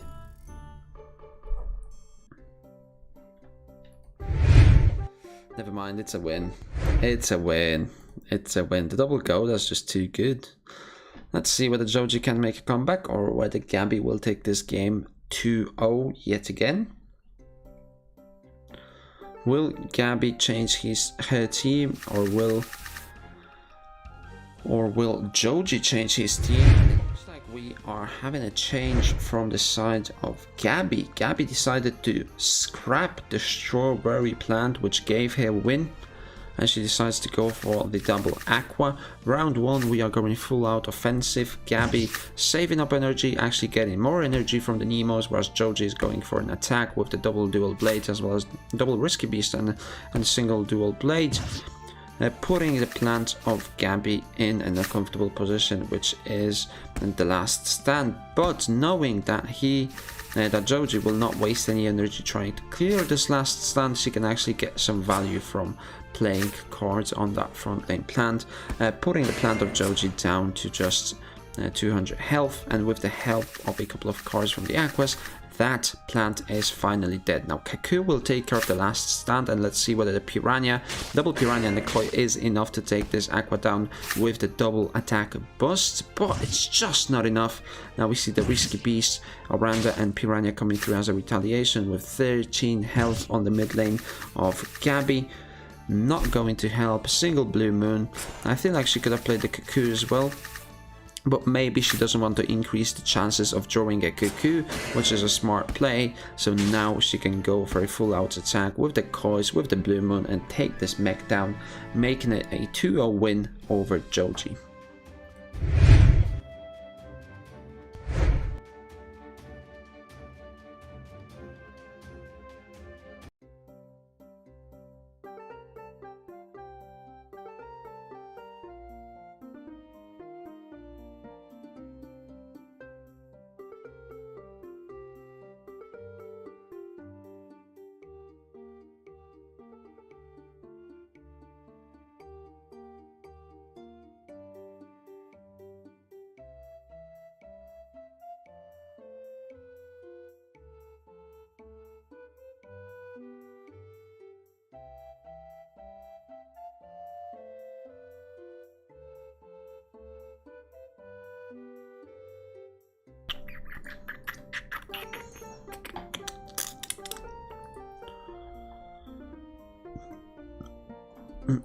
Let's have a look at the bracket. What kind of matches are we looking at? There's a couple of round 2 matches that are still taking place, and we are waiting for a couple of round 3 matches to finally start going. Round 3 is already top 16, and top 8 moves on to play in the All-Star tournament. So it looks like we just have a couple more games on the way before we get there. In the meantime, let's try and find a matchup that is quite good.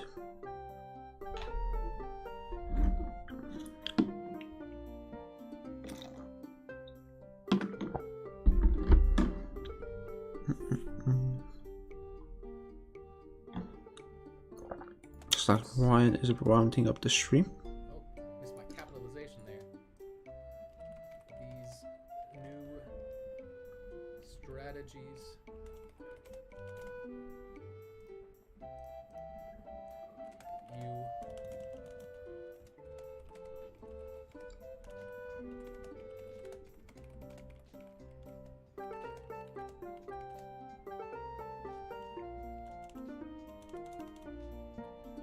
You so hyped to see these new strategies. If you couldn't stop by the stream,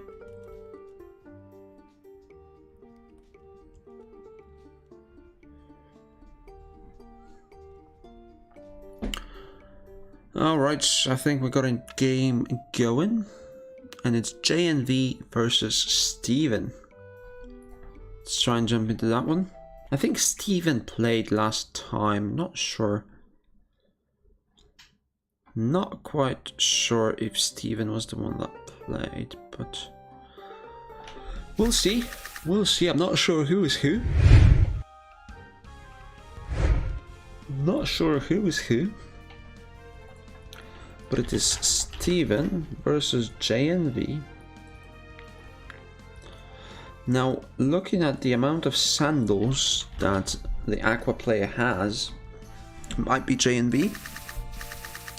And it also might be an easy win if the sandals come through. Now, he doesn't decide to use the sandal from the mid lane Aqua, which is an interesting play, definitely taking it slow round one. Whereas the bug player is going for as much damage as he can with the fish snack as well. Now we see the triple sandal.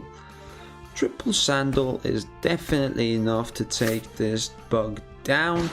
We see the Goda getting some value as well. Now the bug player only on 2 energy, and let's see what he can make out of this one. We see the eggshell, we see the spawn which will clear the stun, and we see the piranha.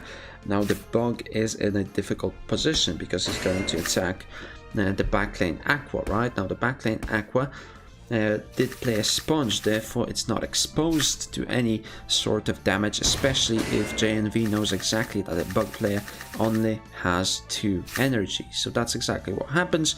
The Aqua on the back still very healthy, and the Aqua in the mid lane can now use this opportunity to play the double Nemo. One will clear the fear, the second one will just deal enough damage to expose this bug to a lethal potential. And now skipping this round, very smart, because the opponent, which is Steven, has to play one of the kois, and if he plays a koi he can no longer speed himself up.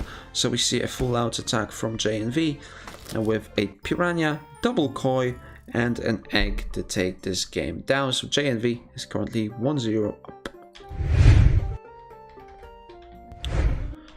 Now let's go into game number 2. See whether Steven can make a comeback or whether that will be it.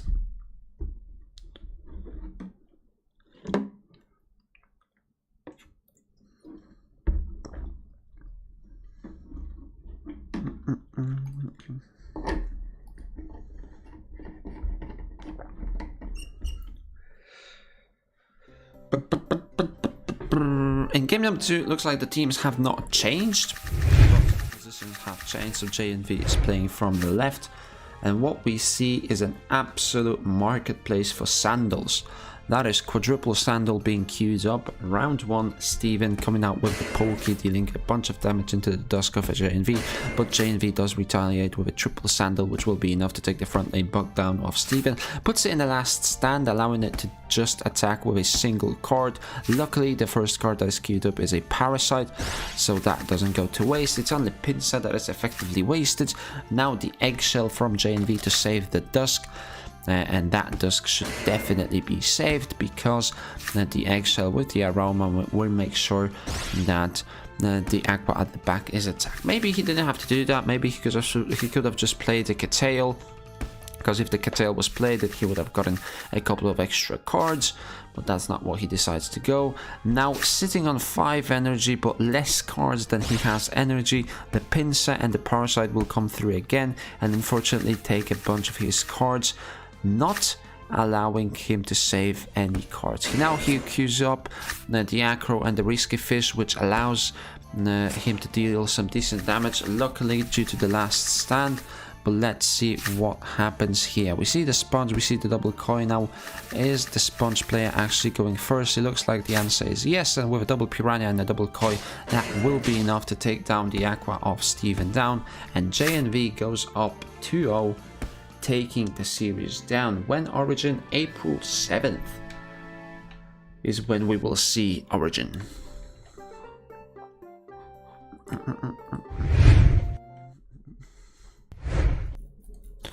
Let's have a look at the bracket, see what happens here.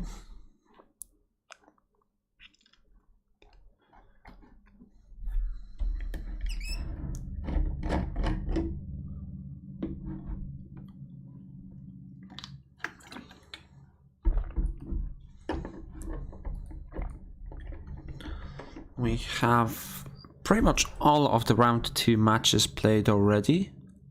With the exception of a couple, we see that one round 3 match is on the way. So let's wait for these ones.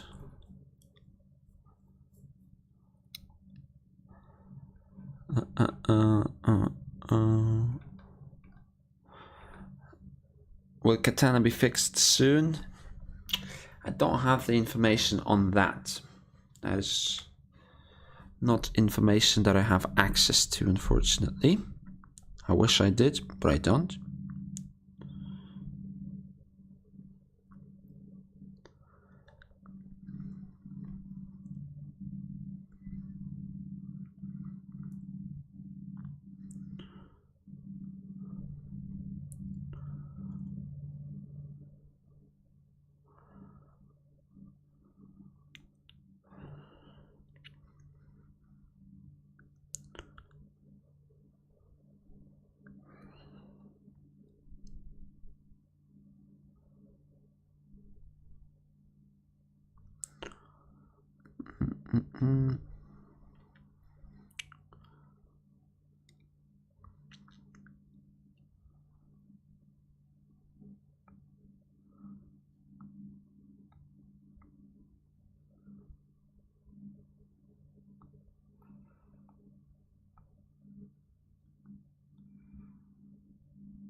Yo, GM Axie Guild. Hello, random question. Do you think Bleed will be good in 1v1 in v3? It should be if you pair it up with like cards like Nian.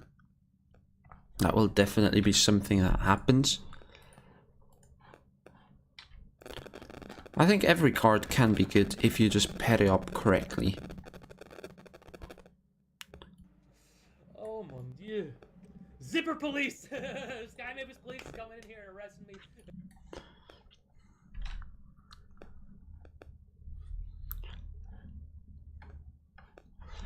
So let's look for another match. This is the match that we want to look at, I think. Spieler versus Winter Melancholy.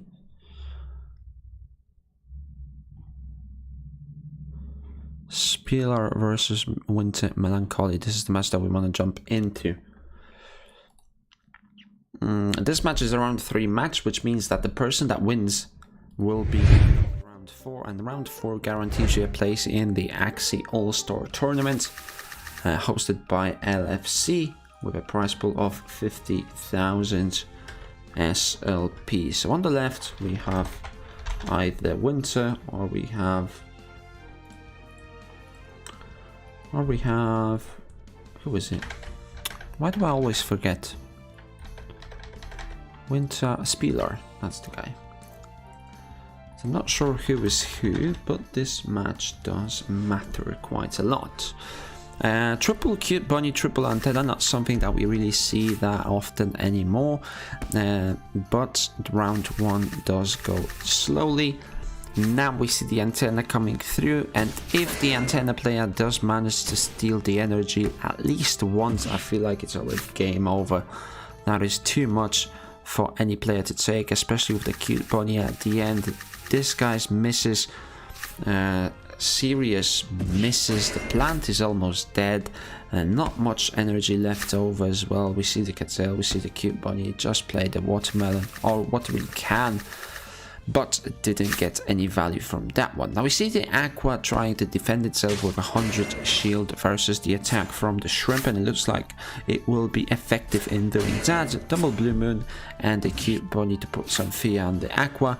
The mech does decide to go and attack that plant, clearing the fear from the Aqua, but there will be another one that gets applied, and that Aqua can no longer go for the back door. He has to use the mech to clear the back lane of the cute bunny team, and that is successful. But now there is a energy discrepancy. We see the dual blade coming through, we see the cute bunny and the antenna, and I'm actually interested in who wins this matchup. It's 4 energy versus 2 energy. The bug player is able to play quite a lot of shield, but whether that shield will be better than playing damage, we will have to find out. The twin tail attacking 80 damage each time, but it's not doing that much. The bug is still quite healthy on 262 shield, on 262 health, and the mech falls down, but it can still play Risky Beast. 224 damage with every card that gets played,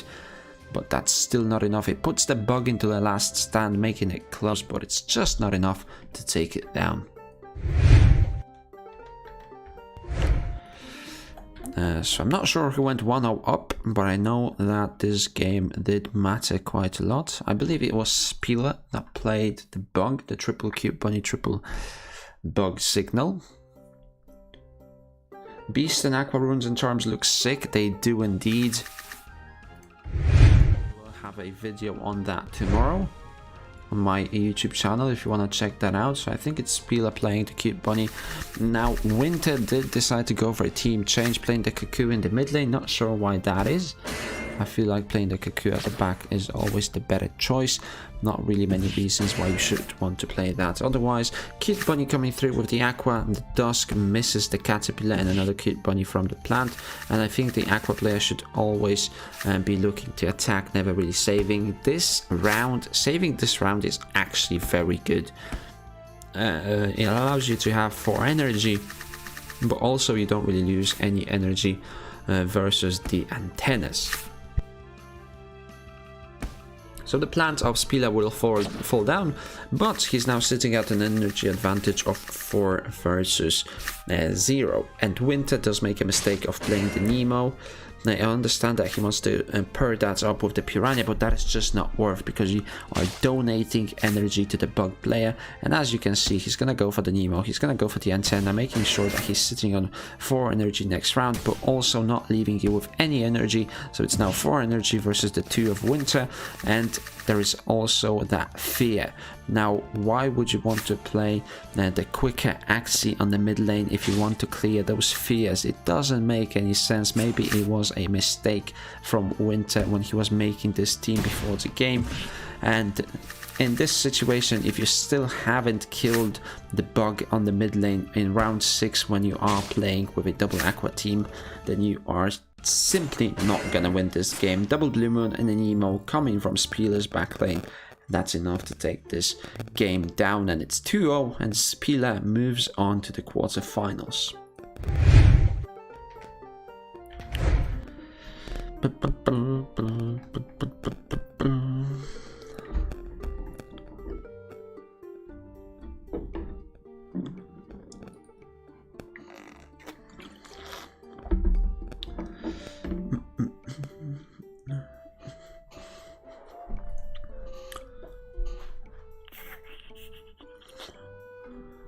Let's have a look at the bracket.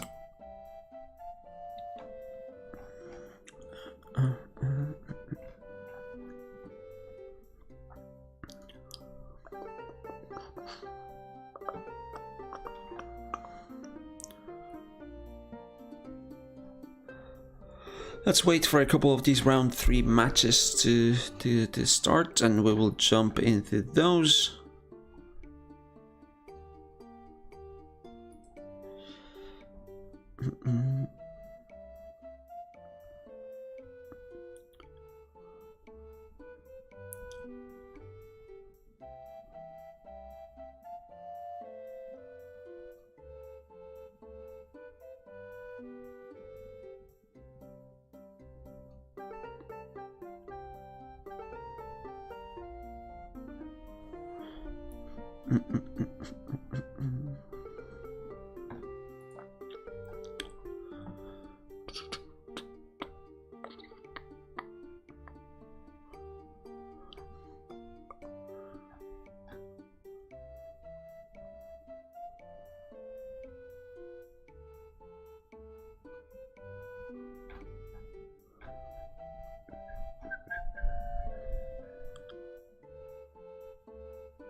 Hello, hello.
Alright, looks like there's a game from Essen. Thanks, Gugus, always watching your videos. Thank you, Kevs. Thank you very much. Glad you like them. Or hopefully you like them. Maybe you don't. Maybe you just fucking hate me. Whatever the case is. Thank you. LFCarry, Steve, Gaming. Okay. So still waiting for this round 3 matches. Still waiting on them. In the meantime, we might look at all the runes and charms. So all the runes, all the charms that we have from Aquas. So the first Aqua that we have is a Talisman of Vitality, Talisman of Power. So it looks like those will be available for every class, and it doesn't really matter what kind of class you are running. They will cost 2 potential points to apply 20 HP or 6 attack.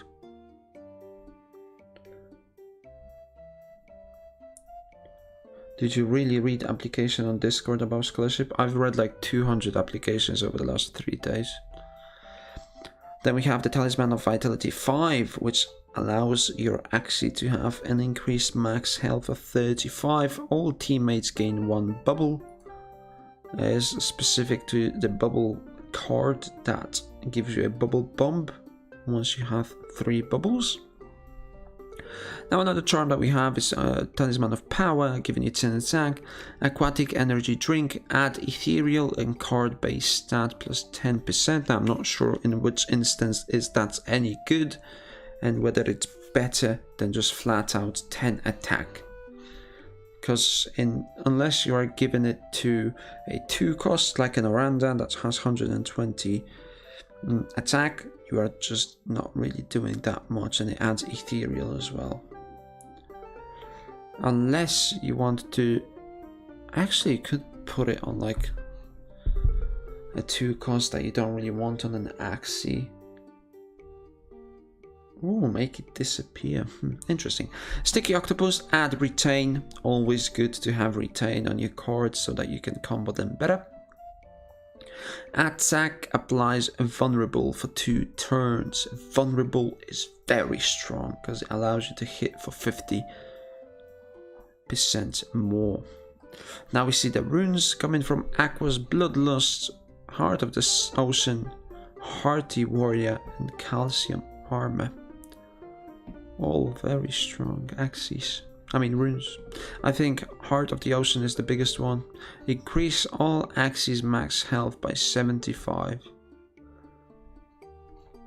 Amazing. Unless you go for Bloodlust, then obviously. Unless you go for triple Heart of the Ocean. If you go for a triple Aqua, triple Heart of the Ocean, Like, isn't that just insane?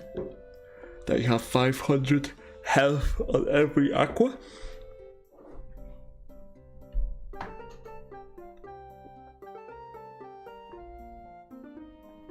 Ooh, imagine this one. Wait, double Heart of the Ocean, and then you play Hearty Warrior on something that has a lamb on the back lane. Play Calcium front lane. You play Hearty back lane. Huh. Interesting. Interesting. When can I buy Axie from Ronin wallets? I don't know. I do not know.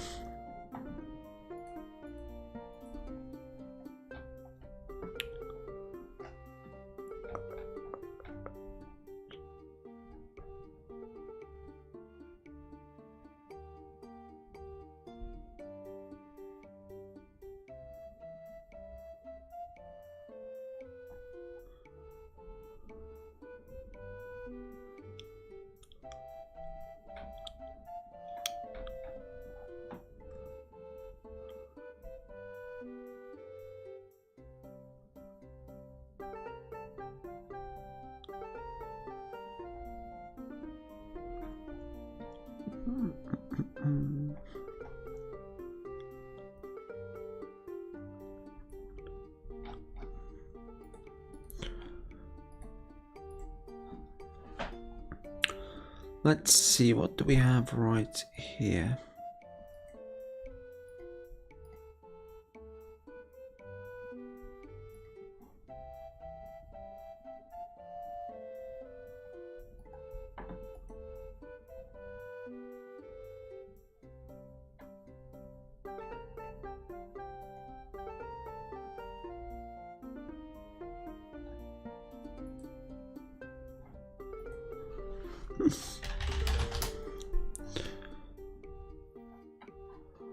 What do we have in the brackets?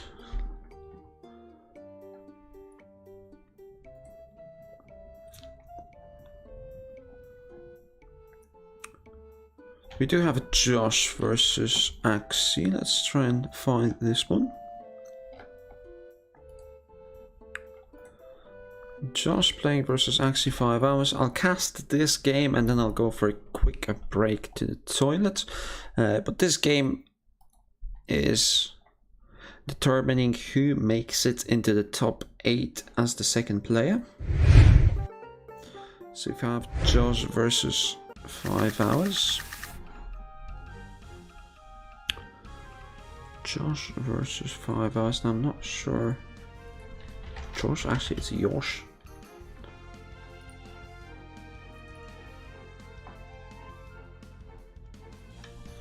Josh versus 5. Imagine they read a lot of application and they left application with no answers. I mean, not sure what I can tell you there. Let's see, round 1, going very aggressive from the player that's running the backlane mech. Double beach and a risky beast, putting the plant of the reptile player down to 110. Shouldn't be that problematic. Let's see whether it is. Sandal, and then the Cattail series comes through. No value gained because no energy was stolen, right? Now that this guy comes through, that was a smart play. Having that mid lane being so slow allows you to get that disguise value.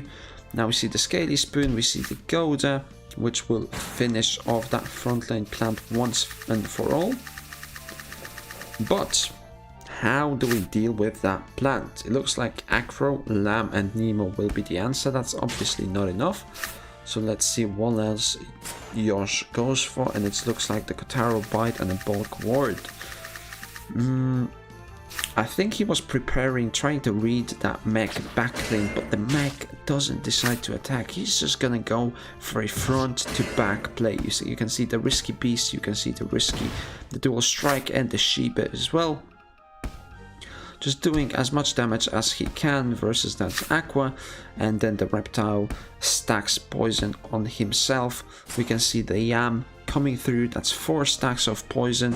Now will that be detrimental to this game? We will have to wait for that one. We see another Yam coming through that will only give 1 stack of poison, and now the mech is sitting on exactly 4 energy to try and one-shot this reptile. Now will it one-shot or will it kill itself is the question. The reptile player cannot play both bulk ward as well as Scaly Spoon, so he will fall to one of these damages, and the Risky Beast is what he falls down to, so I believe that's Yosh playing that team very well, may I say. He's playing that team very well, and he takes game number 1.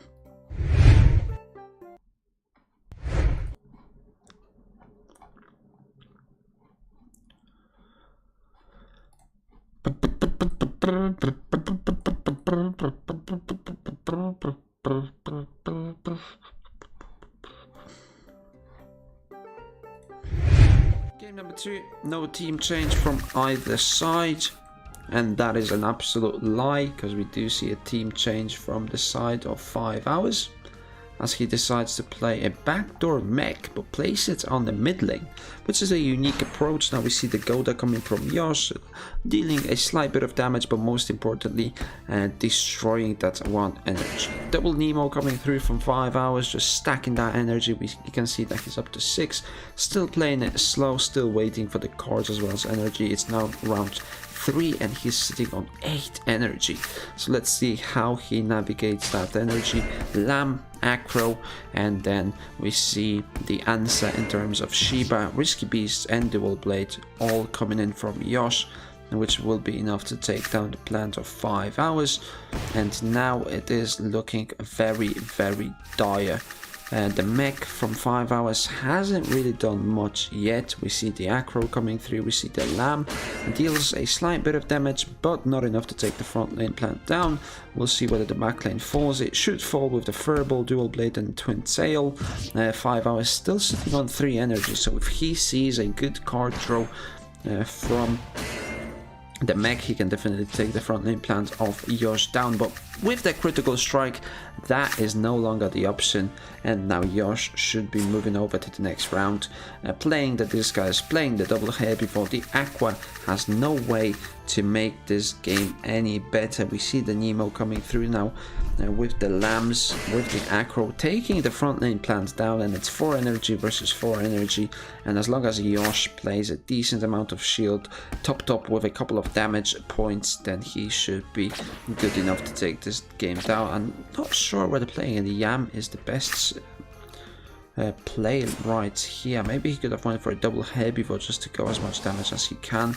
Does go for the Yam, which actually provides him with 5 poison stacks, so he doesn't have to worry about attacking that Aqua anymore because it will kill itself. You can see up to 9 poison stacks so far, and that Yam will give it 10 poison stacks. Double Pumpkin is actually enough to take this Aqua down, and Yosh moves on to the next round, taking a 2-0 win over 5 hours.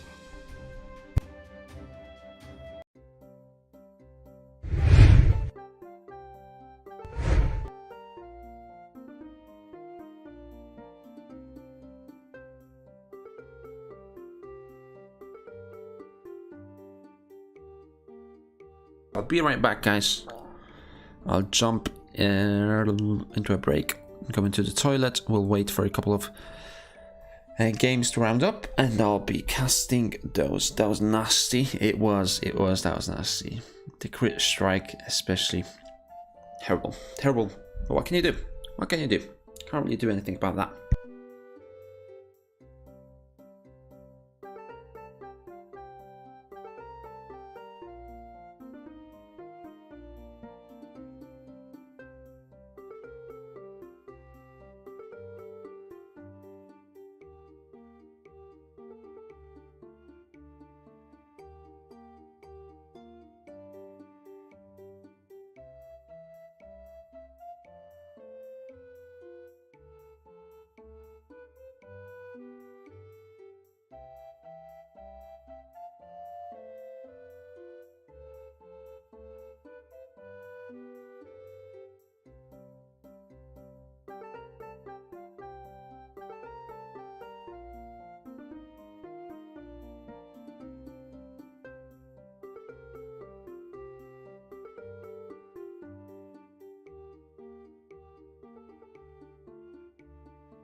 here we are.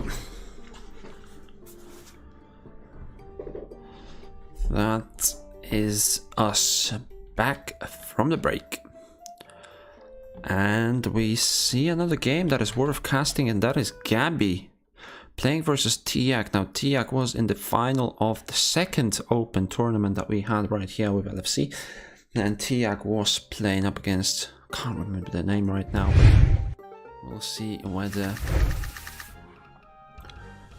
Gabby can take this game down or whether it will be Tiak coming out on top. Tiak running a very simple team, which is the double bug with a pokey, and Gabby is running a double aqua team with the cocoon. Now the cocoon team should be favored slightly here. We see the Jaguar, we see the Risky Fish coming through with the Blue Moon, and the front lane bug almost falls down, but not quite, 92 health. And now we see the Curtail from Gabby's plant having plenty of value, unless it provides her with plenty of cards on the front lane plant, which are not really usable anymore because the plant is sitting on 9 health, and that's exactly what happens. 3 cards go to waste from the plant, and now Gabby has to think how many cards rather she wants to play to take this front lane bug down, and it looks like quite a lot of cards have to be expended right here.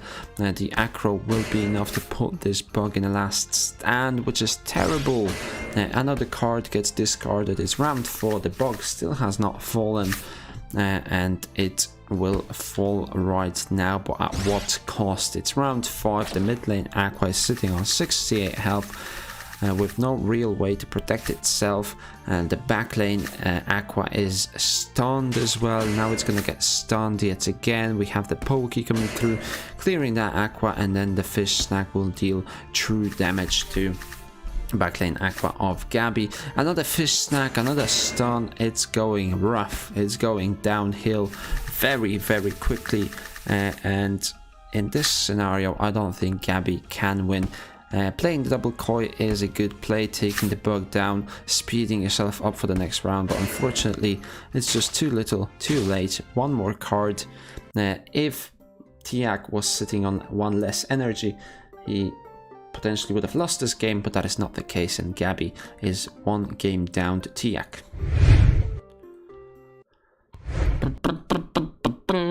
Let's see what happens in game number 2. And whether we have any team changes.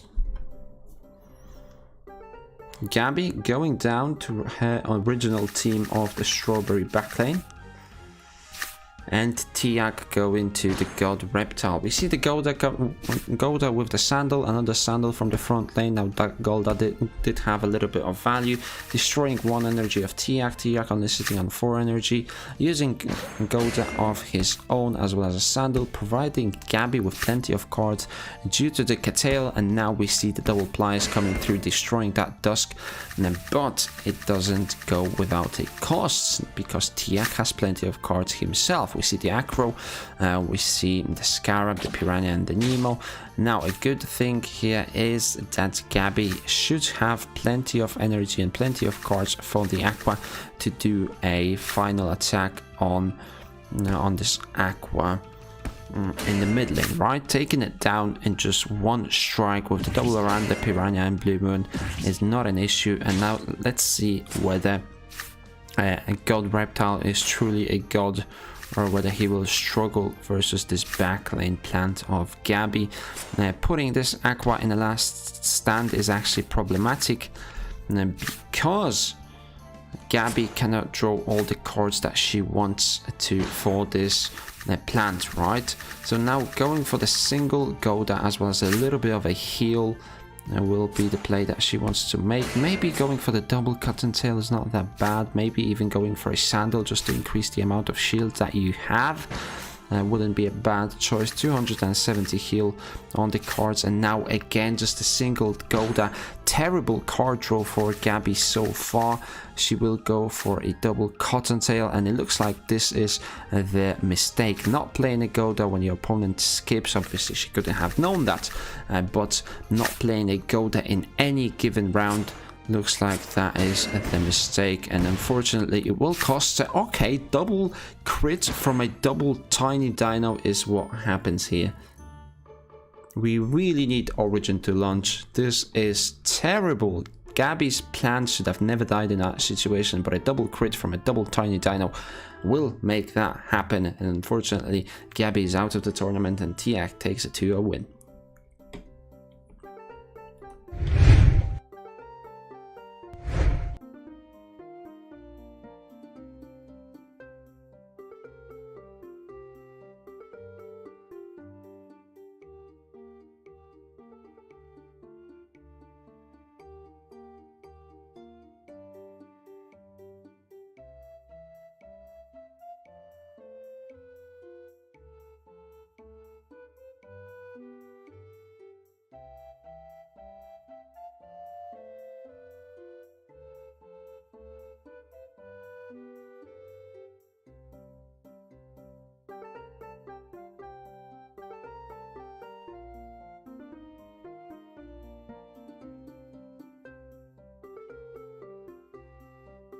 If he uses double scaly, I'm dead next round.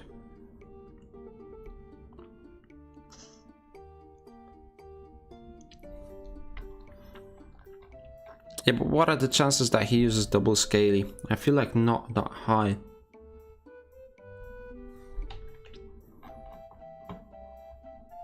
Interesting. Definitely the double crit. Screwed you over a little bit, but that's the way it happens. That's the way it happens. Let's have a look at the bracket.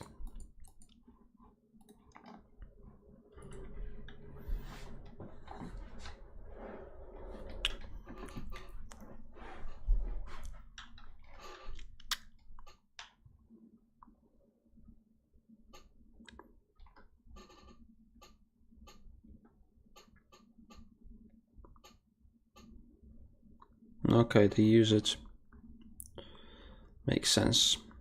So the camera just died for no reason. Yeah, it's absolutely dead. Let me just try and fix that.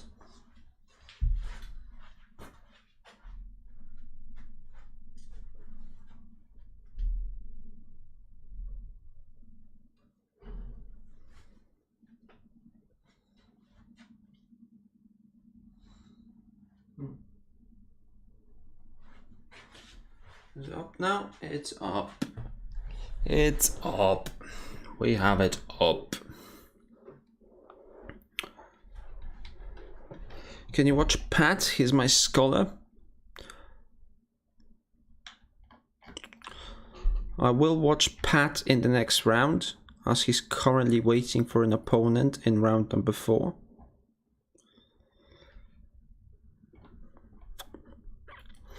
What I want to watch is J and V fight,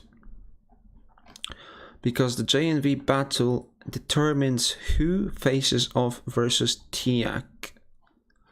So we have J and V facing off versus someone by the name of... Wait, what am I... This is how it should be. Oh, I'm not sure who's who here. JNV versus... Oh, wow. What's the name?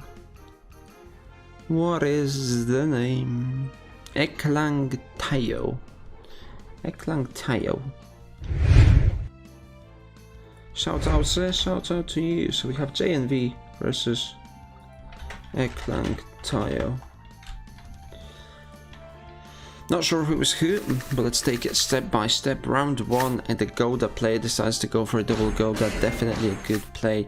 Poison teams got very comfortable with skipping round 1, and that's exactly what you have to do. You have to punish them, steal that energy, destroy that energy in any way that you can.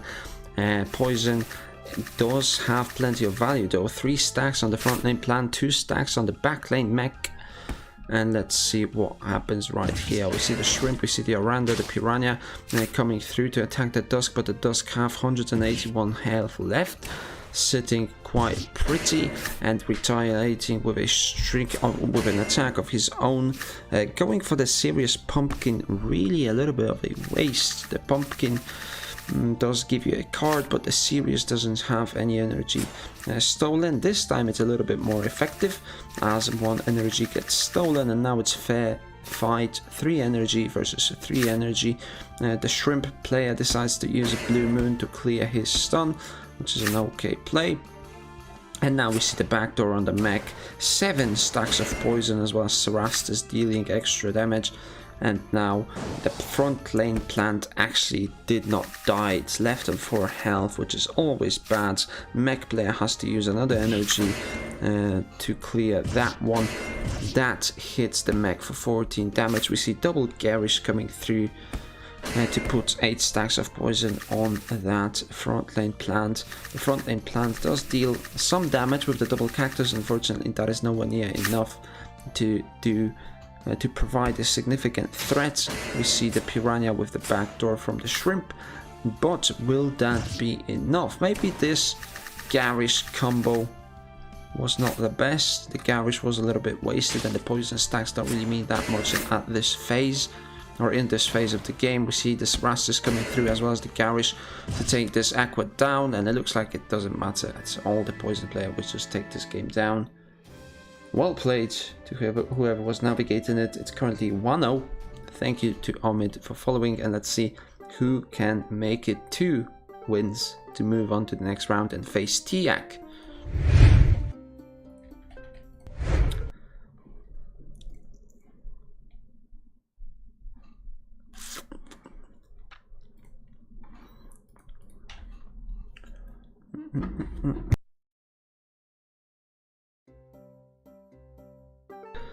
So game number 2, let's see whether there's any team changes. Looks like there is a team change from the side of whoever. I'm actually not sure who that is. I think JNV is playing the poison team, if I'm honest. That's the assumption that I'm going to make, but it could be otherwise.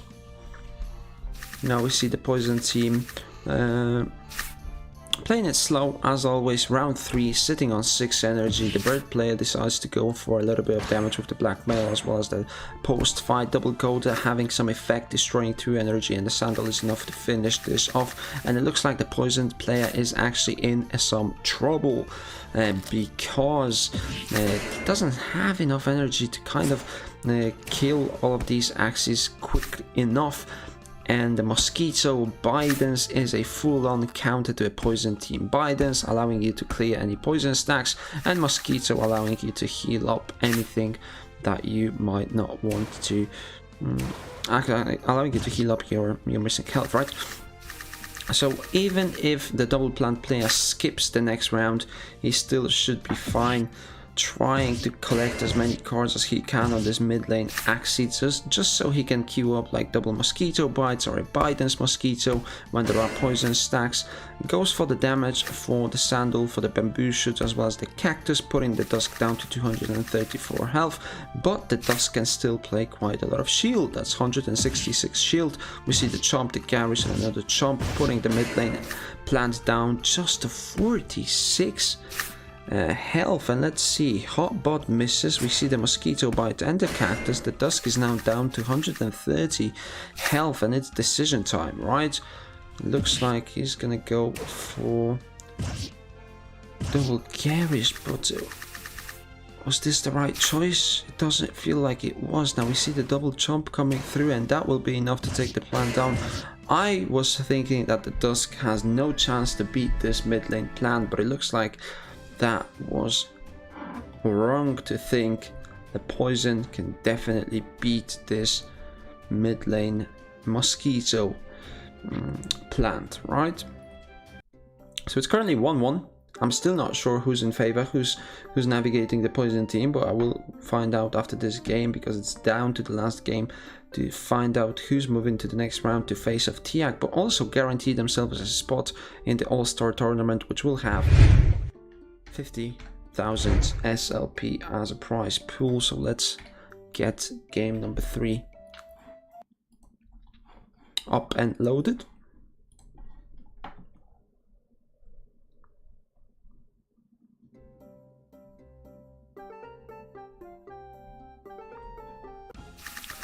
Looks like the teams haven't changed.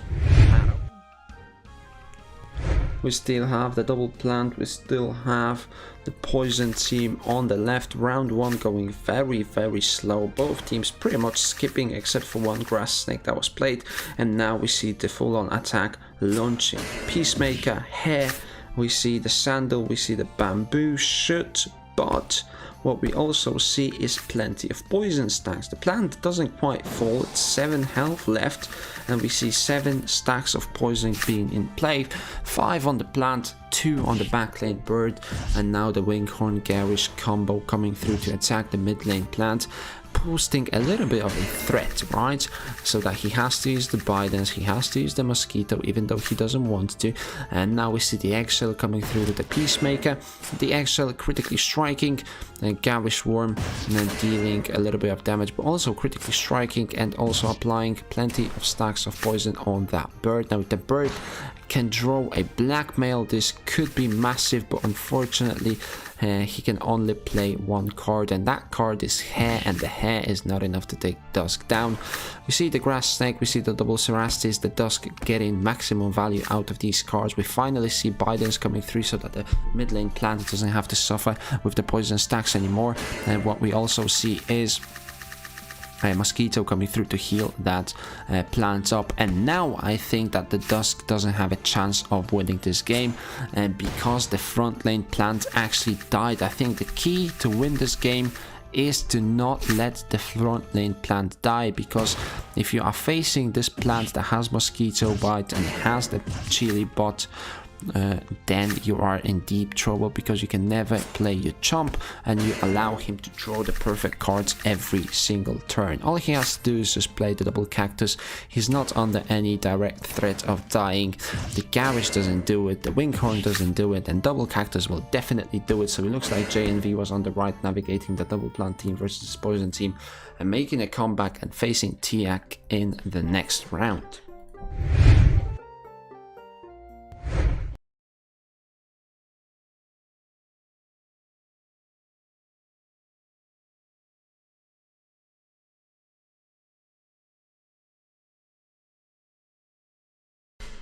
Alright, I think we have that game on the way. JNV versus Tiak, to find out who is going up against Spieler in semi-finals actually. So we are already in the quarterfinals. JNV versus Tiak. Every match you take home 75 SLP. A little bit of a different format, but most importantly get yourself a spot in the All-Star tournament. Now, so let's see who takes this down. Is it Tiak? Is it JNV? Let's jump into game number 1.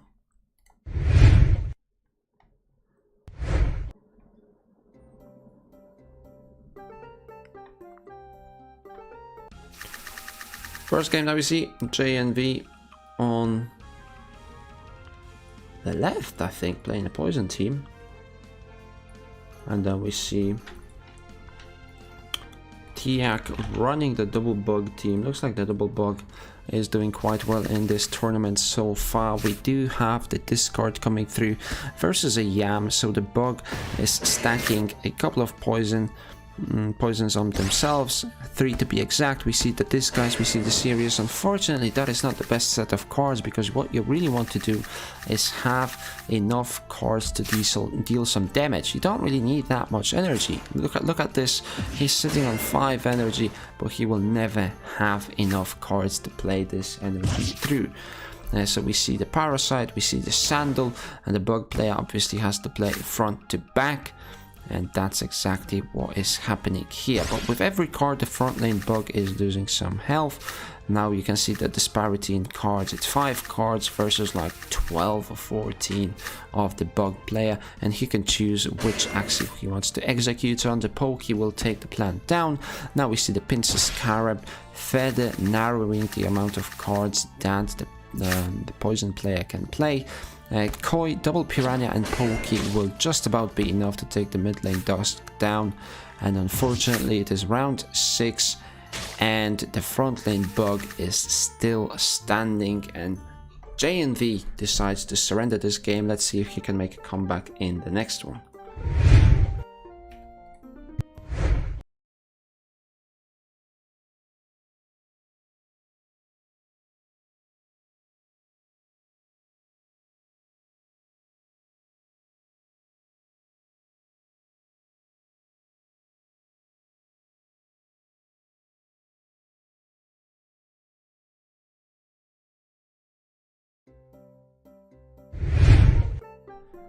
Game number 2, there's plenty of team changes.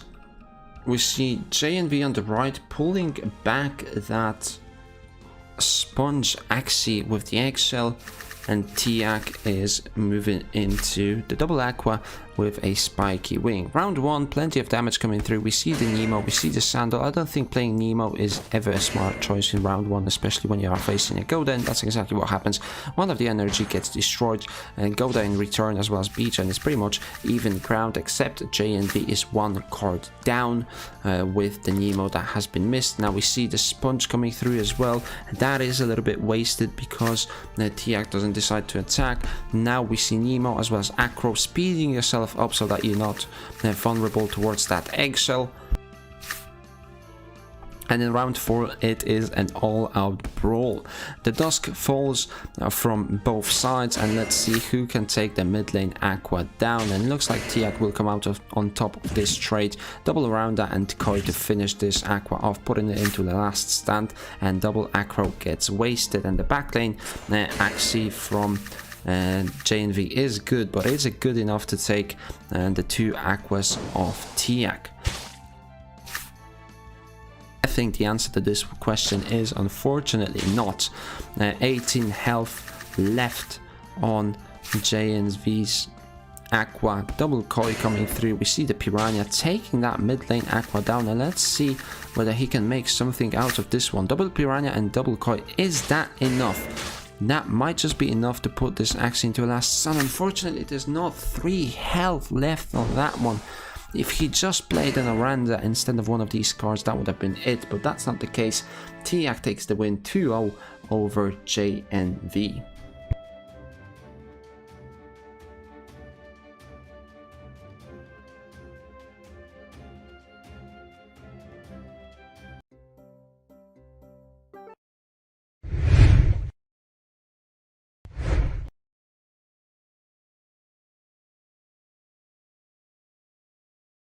So we now know who is in the semi-finals, and that is Tiak facing off versus Spieler. And those will determine who moves into a final position. So it looks like we have 5 more games left. We'll see whether we cast all of them. We might not be able to, we might be able to, we'll see. I'm currently waiting for a couple of these matches to start, and that's what's happening. In the meantime, we can take a look at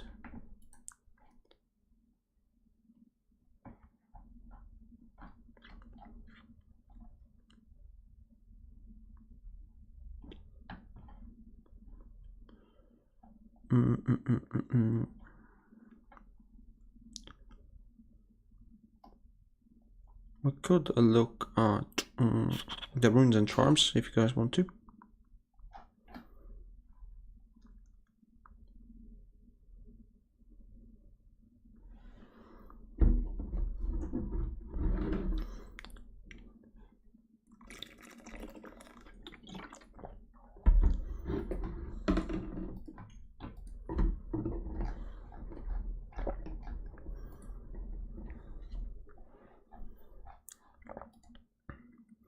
What's your editing process like? What do you mean?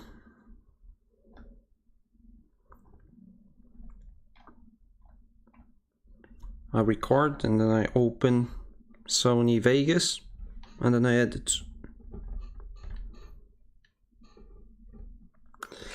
Doesn't take me that long because I don't put that much effort into editing. I wish I did more. It's just not something that I'm a fan of, so I would like to delegate that further to someone.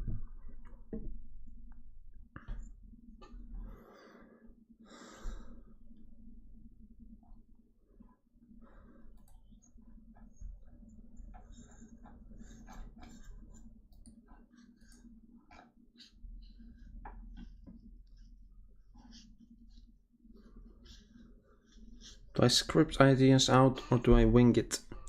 I'll wing it. I don't write any scripts. If something fucks up on the way, I'll just edit it out.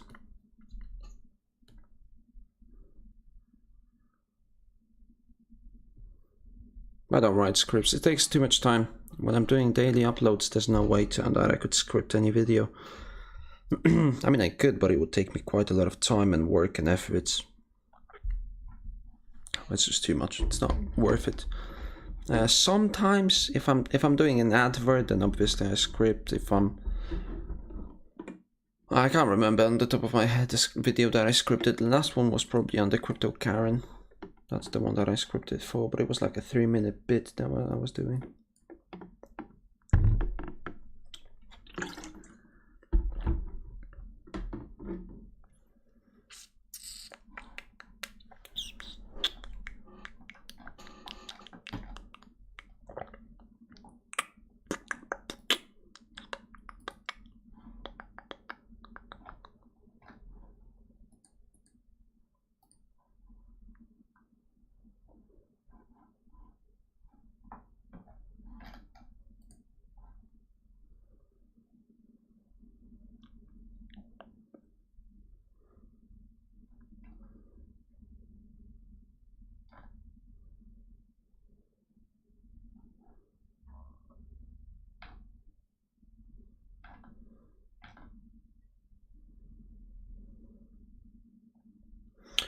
Getting the images is a beach? What do you mean?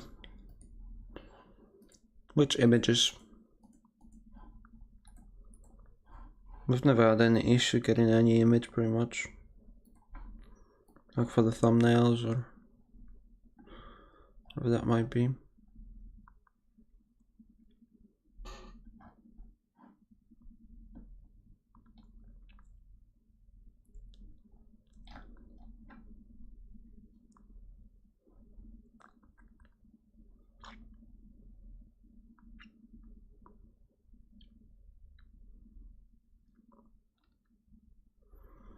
Not sure. If you're using Photoshop, you really shouldn't have an issue with that.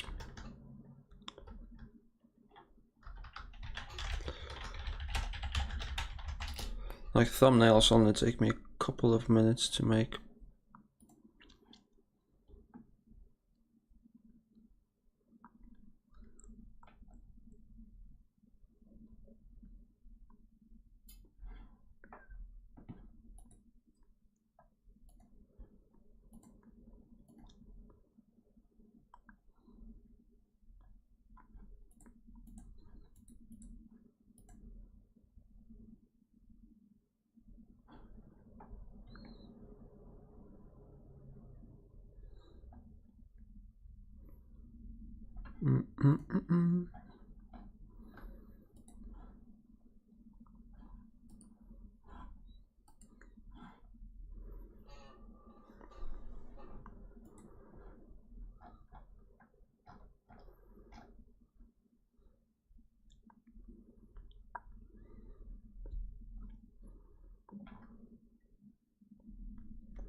Ooh, here we go. Mexico. Group draw for Qatar Football Championships. Where are we? Poland. Facing up versus Mexico and Argentina.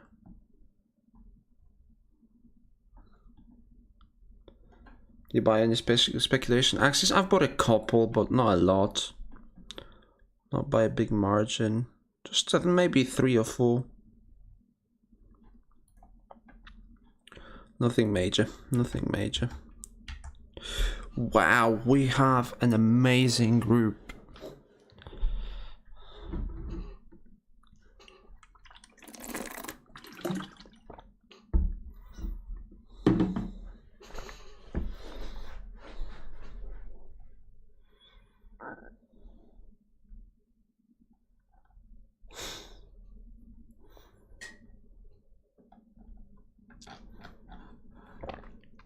Wow.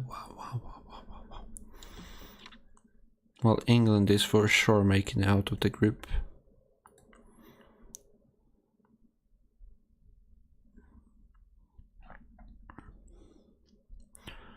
France, Group E. Interested. Group E, Spain and Germany. Seems like a bit of a difficult. But Poland shouldn't have an issue. I mean, second place or not. Levy versus Messi, indeed. That's what we have been waiting for. I mean, Portugal is just storming through this one, right?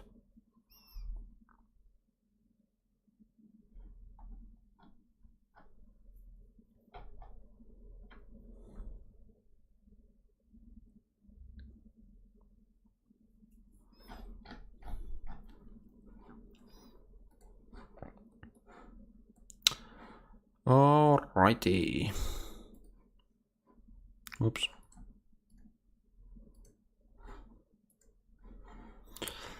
Let's. You're going to reveal them speculation axes. They're all in my Ronin. I've bought a triple.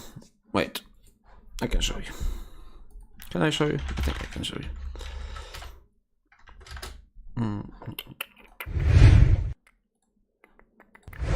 Oh, I can't be bothered to log in.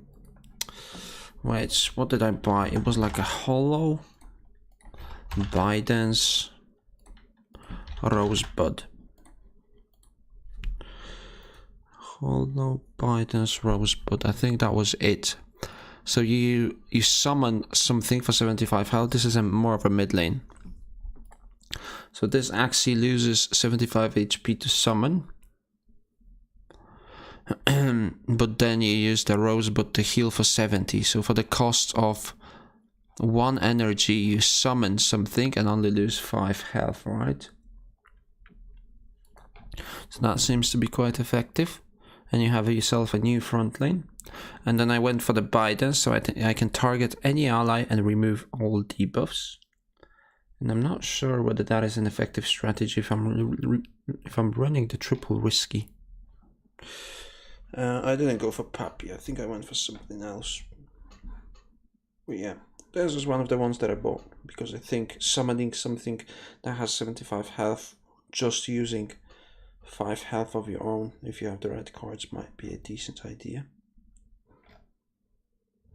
Maybe it's even good in like a 1v1 scenario, right?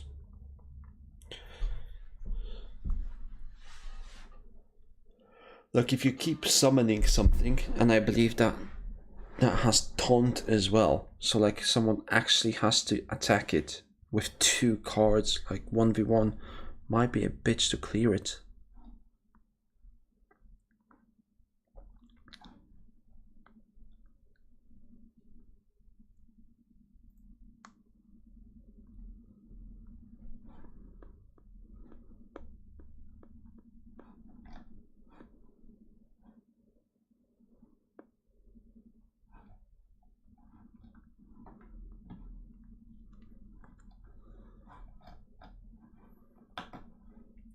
Let's look whether we have any games.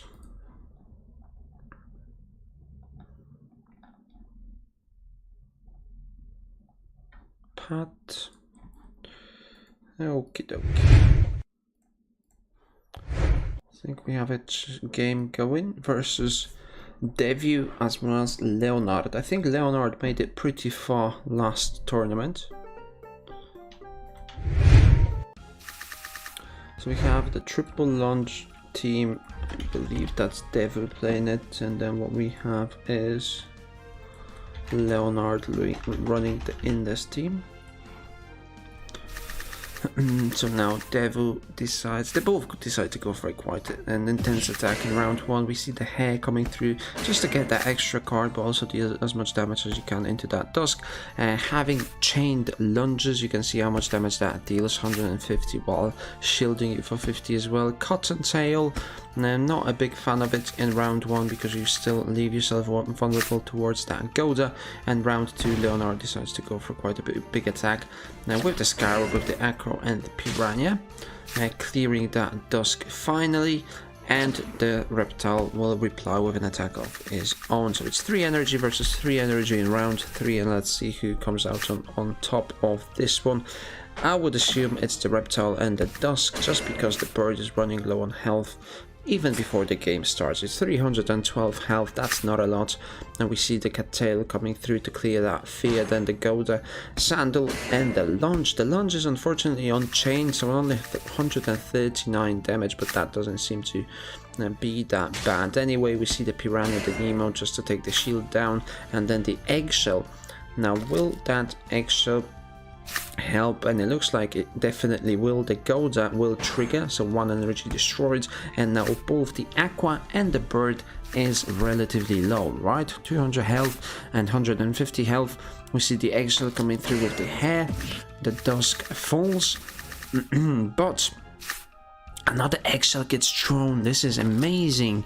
Another Eggshell being thrown is actually very, very massive in this game, because the Reptile can only kill the Bird and it cannot kill this Aqua. And if it cannot kill the Aqua can actually queue up a Scarab of their own, not allowing the Reptile to heal. And the Reptile cannot, if it cannot heal, can it have enough damage to kill this Aqua? And we will find out in just a second, or we might not, because it might die. Let's see, 15 health, that's just not enough.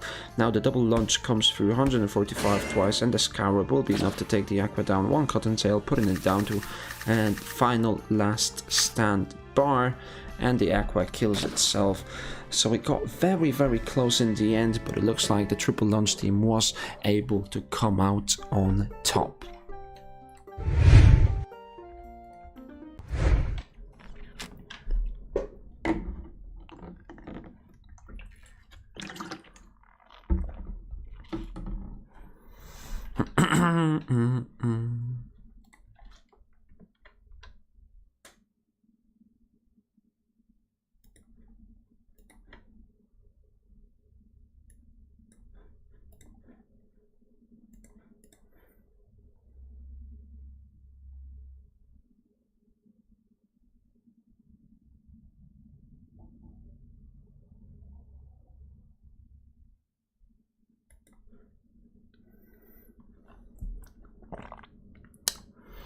Game number 2.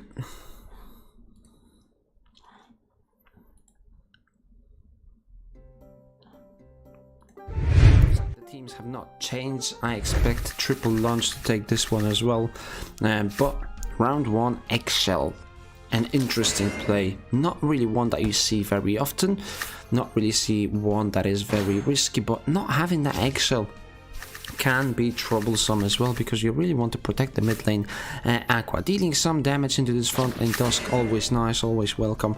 And going for the Scarab, not the best of plays, because you really can't kill this Dusk, even if you try, right? Any amount of shield that this Dusk plays will not allow you to kill it. And now it's 35 health on the Dusk versus the 360 on the plant. But now, can this bird survive this attack? And it looks like the answer is definitely not. It will go into a last stand, wasting 1 card from the lunge Reptile. But let's see what comes out of this. Round 4, we see the Godas coming through, but those will not have any value as they don't destroy any energy. Obviously, they deal a little bit of damage. The plant still stands at 40 health, and going for a beach and a Goda of his own, but that is not enough. It's only on 40 health, whereas the Dusk is sitting on 360. Now we see the double Nemo come through once the Godas are finally out of the circulation, and we see a Sandal that will clear that plant. And now the Scarab and the Cottontails, just so the Reptile can remain energy efficient and deal a little bit of damage into this Aqua. We see the Scarabs coming through, we see the Acros coming through. to clear that dusk. Whether that will be enough, we'll find out in just a second. Looks like that is enough, and now it's 4 energy versus 4 energy, and last time the way this one went was in the favor of the reptile, but this time he changes up the strategy. He goes for the zigzags. I'm not a big fan of this one because zigzags only deal 70 damage versus an aqua. Unless you crit, then they deal 108, so I would have rather go for a scarab and chain launch, but it looks like this might not matter in the end. Let's see whether it does. He puts him in the last stand. It doesn't even do that, so Leonard makes it 1-1. I feel like the triple launch player misplayed that by not playing damage cards, but rather going for the zigzags, which I feel like is just pretty bad when you are facing a Scarab Axie. So it's currently 1-1, and let's see who takes this one.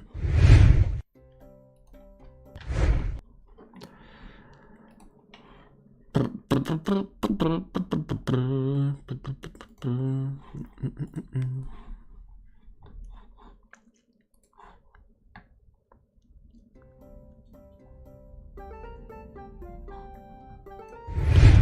the third and final game, one team decides to make a change. The player on the right still sticking to his guns, playing the aqua, playing the bird. Now we see the Goda coming through round 1, destroying 1 energy, so I'm never really a fan of leaving yourself with 1 energy. Just use it all if they have a Goda, especially when they have a double Goda. There's a high chance that one of them will get played. So just losing that 1 energy for no real reason. Round 2, we see the double beach coming from the dusk, doing a little bit of damage because the shield has not been broken. Now the plant will retaliate for 145. We see the cactus as well, so the plant is left on 50 health, dusk is left on 220. We see 1 eggshell coming through, but that will not pose any threats for the bird, as the mosquito player decides to not go for any damage, but the Goda finally grabs some value as well. The balloon will make sure that one of the Nemo misses, so there's only 1 energy gained from that Nemo. And then the aqua will go for an attack as well with double acro, making sure that you yourself are speedier than the aqua of your opponent. But the Hatsune and the cactus is always a potential to outplay your opponent, especially when they are playing stuff like the aquas and stuff like the birds. Now I feel like if he played 1 more Hatsune, he actually would have killed him. Now obviously you can't predict that, whether your opponent is going to play an eggshell or not, but this time he decides to not waste anything, and he goes for the double cactus and a Hatsune, making sure that this aqua is dead for sure. And now all that Devu has to play is a double Bidens to make sure that this last stand gets cleared, but also to protect himself versus the bird, which is exactly what happens here. 1 Bidens will clear the fear, and the second Bidens will clear the attack debuff, and the cactus to finish this one off, and Devu moves on to the next round, which I believe is the semi-final. We only have a couple of games left. Let's look at the bracket right here to see how many games we have left, and then we will wrap this up. So this is still a tournament from LFCarry, and we are trying to find the last 8 players who will join us in the All-Star tournament, which has a prize pool of 50,000 SLP. You're Polish, right? Happy with the group? Yes, I am very happy with the group. So we only have 3 matches left, 2 semifinals between Russell and Pat, as well as Tiak and Spieler, and then we have the final to wrap this up. So should be coming to an end pretty soon.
Come on, where are the games? Give them to me.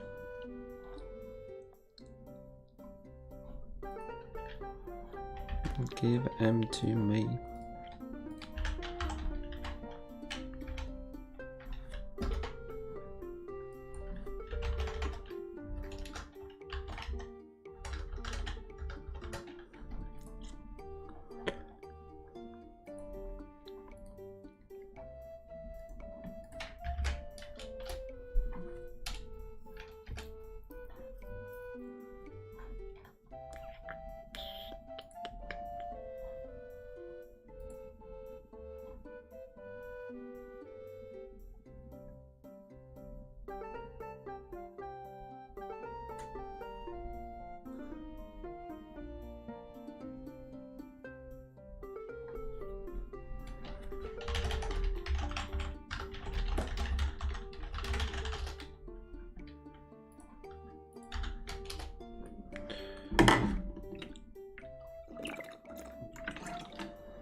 Looks like we finally got a game. Our first semi-final.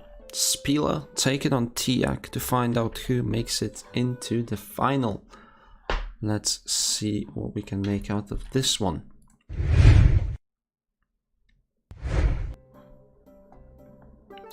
Game number 1 on the left. I believe that is Mr. Spila on the left playing the cute bunny antenna.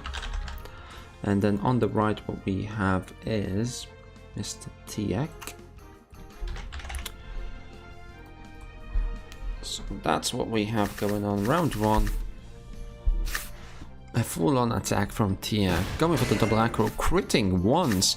And then Goda grabs some value as well. I mean, there's plenty of cards from Spila, or for Spila to play with. That is 4 energy and quite a bunch of cards. And I think that is a giant mistake from Tiak to play Nemo. Like, you've given him cards, you know that he has plenty of cards because of the cattail value, so why would you give him any energy or any incentive to play the antenna? And that's exactly what happens here. We have the antenna coming through and we do see an energy steal, and it's 2 Axies versus 2 bots. Spila is sitting at a big advantage of energy, of cards, of shield, and then again double antenna to steal that energy from Tiak. So playing that 1 energy, I feel like it's a giant mistake to allow your opponent to steal that. And if you don't clear that bug in a quick enough fashion, then you will fall victim to cute bunnies, and that's exactly what happens here. We see the first cute bunny coming through, but the second one is the one that is really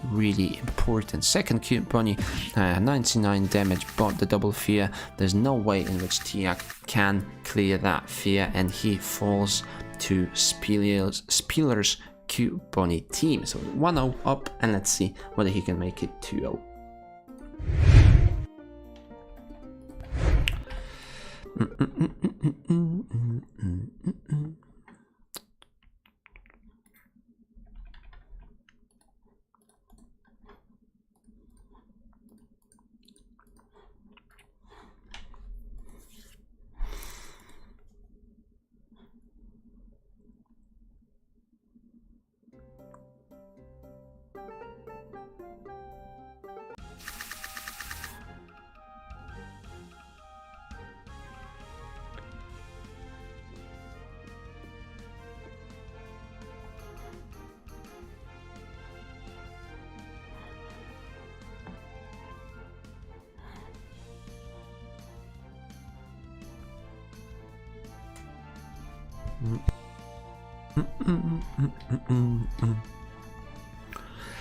All right, game number 2. Looks like a little bit of a team change from Mr. Tiak, going for a bird that is very offensive, but Spila is not stopping down. Round 1, double antenna getting maximum value from those energy stacks. Stealing 2 energy really hurts. Now we see the cute bunnies coming through to finish off that plant, but the plant does play Cattail. Now let's see whether that Cattail is good enough to save Spila or to save Tiak from losing to Spila quickly. The eggshell critical strike doesn't really do that much because the aqua was there to follow up anyway, and now we see 4 energy on Tiak. But will that be enough to take down the bug? If he's able to take down the bug, then obviously this should be a win. And we see the eggshell, we see the Trifed, Insectivore, and then the last one deals 200 damage into this bug, and the bug finally falls. Spila does reply with a Blue Moon and Cute Bunny, but unfortunately that is not enough to take this bird down, and it doesn't look like Spila will be taking game number 2. So we are moving into game number 3, where Tiak will face versus Spila to find out who moves on to the finals of this tournament.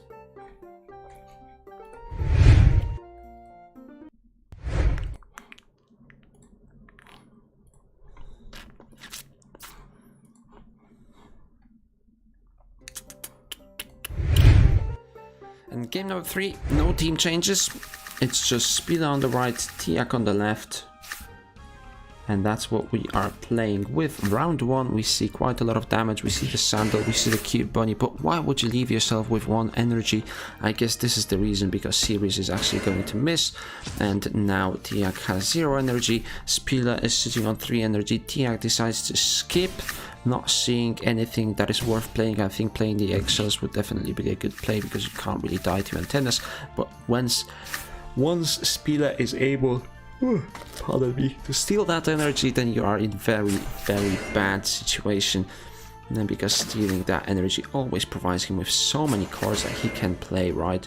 Just the potential amount of cards that he is able to play. You can see right here 5 cards going into that bird, and it doesn't really matter. He can afford to waste those cards to kill that bird, because without that bird this bug is pretty much unkillable. We see the cute bunny, we see the Nemo killing both of the plants, and now it's 2 Axies versus 1. But what we also have is the cute bunny coming through, and if Tiak doesn't pull double Nemo out of his bag, he will never clear that bug. And we see the antennas stealing energy, just bullying him at this point, and he has to surrender, and Tiak falls 1-2 to Spila, and Spila moves on to the finals.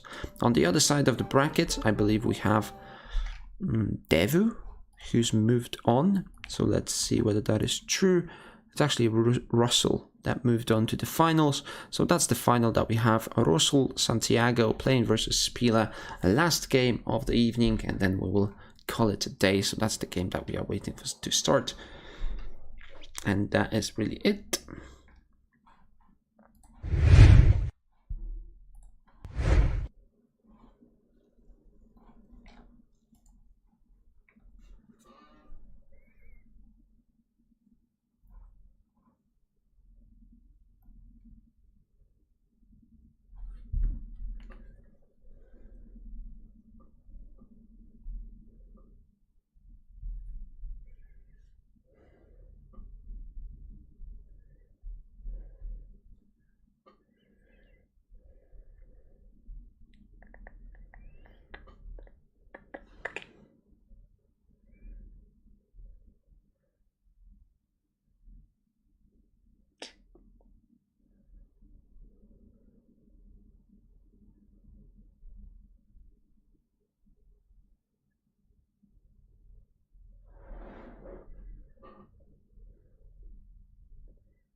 Still waiting for the final to start.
Origin to you? What do you mean?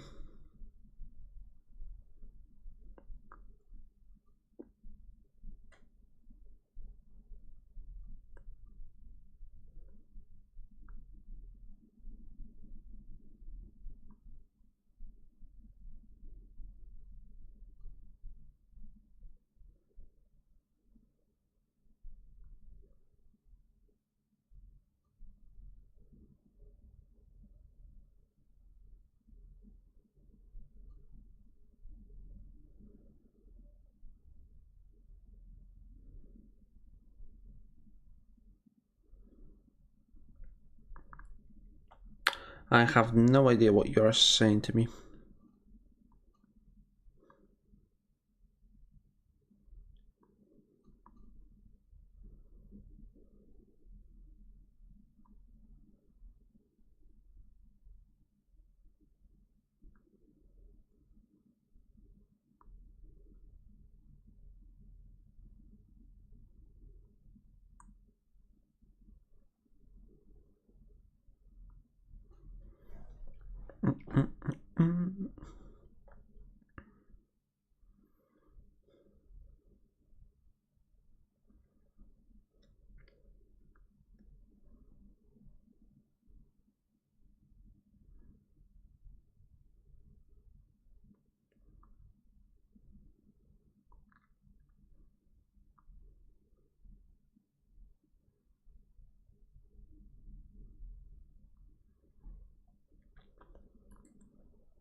For me, how is Origin? Well, I haven't played it yet, so it's very hard to say. Very hard to say.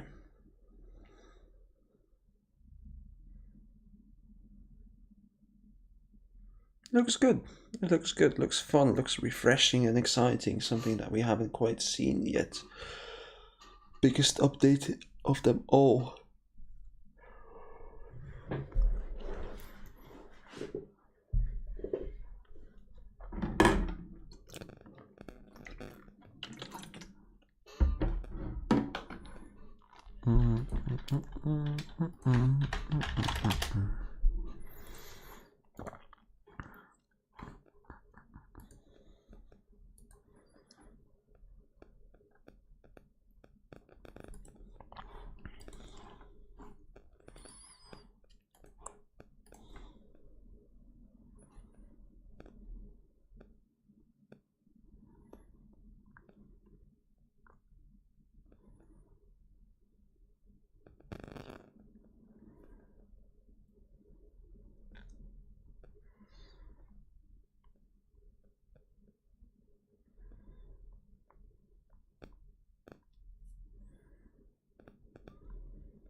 Looks like it's taking a while to start that tournament final.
There's another tournament going on. Interesting.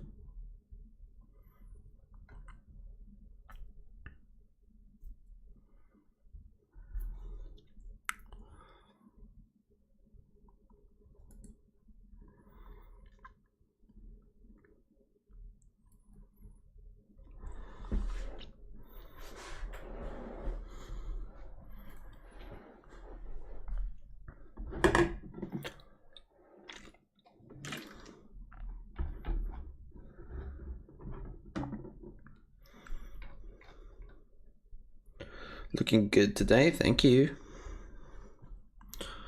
Am I looking bad on other days?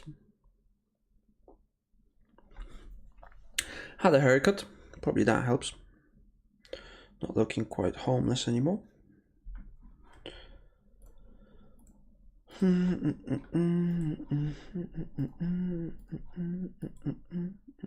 Alright, we have some games. We have some bloody games. So it is Devu, LFCarry Devu playing versus Spieler. Let's jump into that one. Let's see what kind of teams we have. Spieler making it all the way to the final with a very unique team. That is the triple cute bunny, triple antenna. A team that we haven't really seen that much in season 20, but looks like it's proven its worth. And Spieler is playing the antenna team. Round 1, very simple start. We see the cottontail, but Spieler does get plenty of value from the antenna, stealing 2 energy. But Devo is still sitting on 4 energy himself, so let's see whether they can trade the front lanes. And we see the chained launch coming through, 145 damage. Golden not really grabbing any value, but still dealing a little bit of damage. And then the Scarab to follow up. Doesn't quite kill the plant, but Spieler will definitely kill the Devo's front lane. So how do we navigate things in round number 3? Starting off with a cute bunny is a good start. It's always a good start because you put a double fear on them. So he misses. Now he doesn't miss that. And the sandal just to slap him a little bit. And no cute bunny on the aqua this time, so the Goda will grab some value, and then double sandal as well, almost killing the bug. And I don't see how the aqua bug team can win this game. We see another sandal coming through, we see the lunge, and the triple lunge team proven to be just a little bit too strong for the antenna team, and Devo will take game number 1.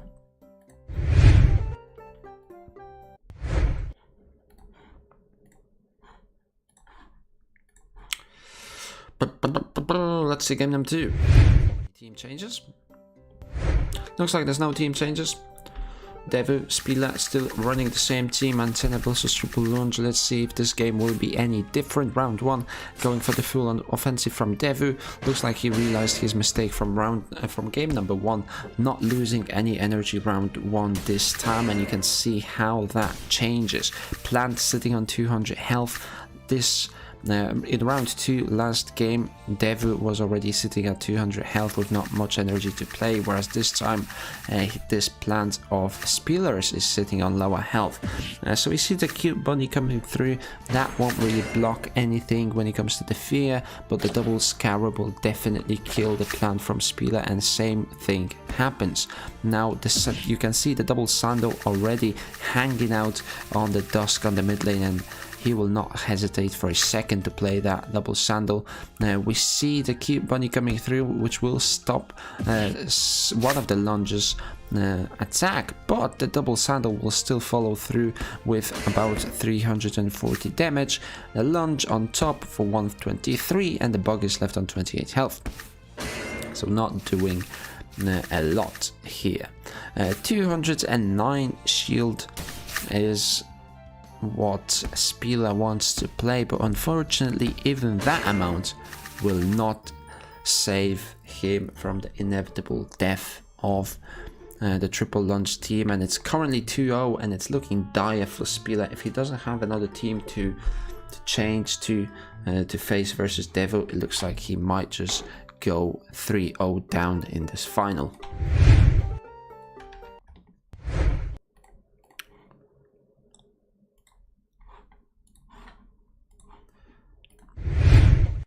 And game 3 is also on the way. Let's see whether Spieler can make a comeback or whether this is not meant to be for him. Devu doesn't change the team, Spieler doesn't change the team, and already we can see that Spieler is sitting at a disadvantage because of the sandals that Devu has. But let's see when maybe a miracle can happen.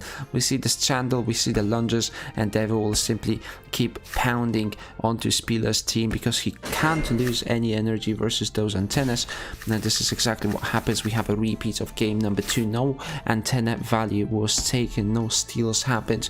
We see the Curtail, we see another Sandal and the Scarab clearing the plant from Spila. That Bone Sail goes to waste, and now the front lane Dusk has not even fallen by round 3. We see Antenna, we see the Nemo, but that Nemo is a desperation move because the Goda will destroy that energy. Antenna coming through, putting the Dusk in the last stand and not stealing any energy, actually, unfortunately.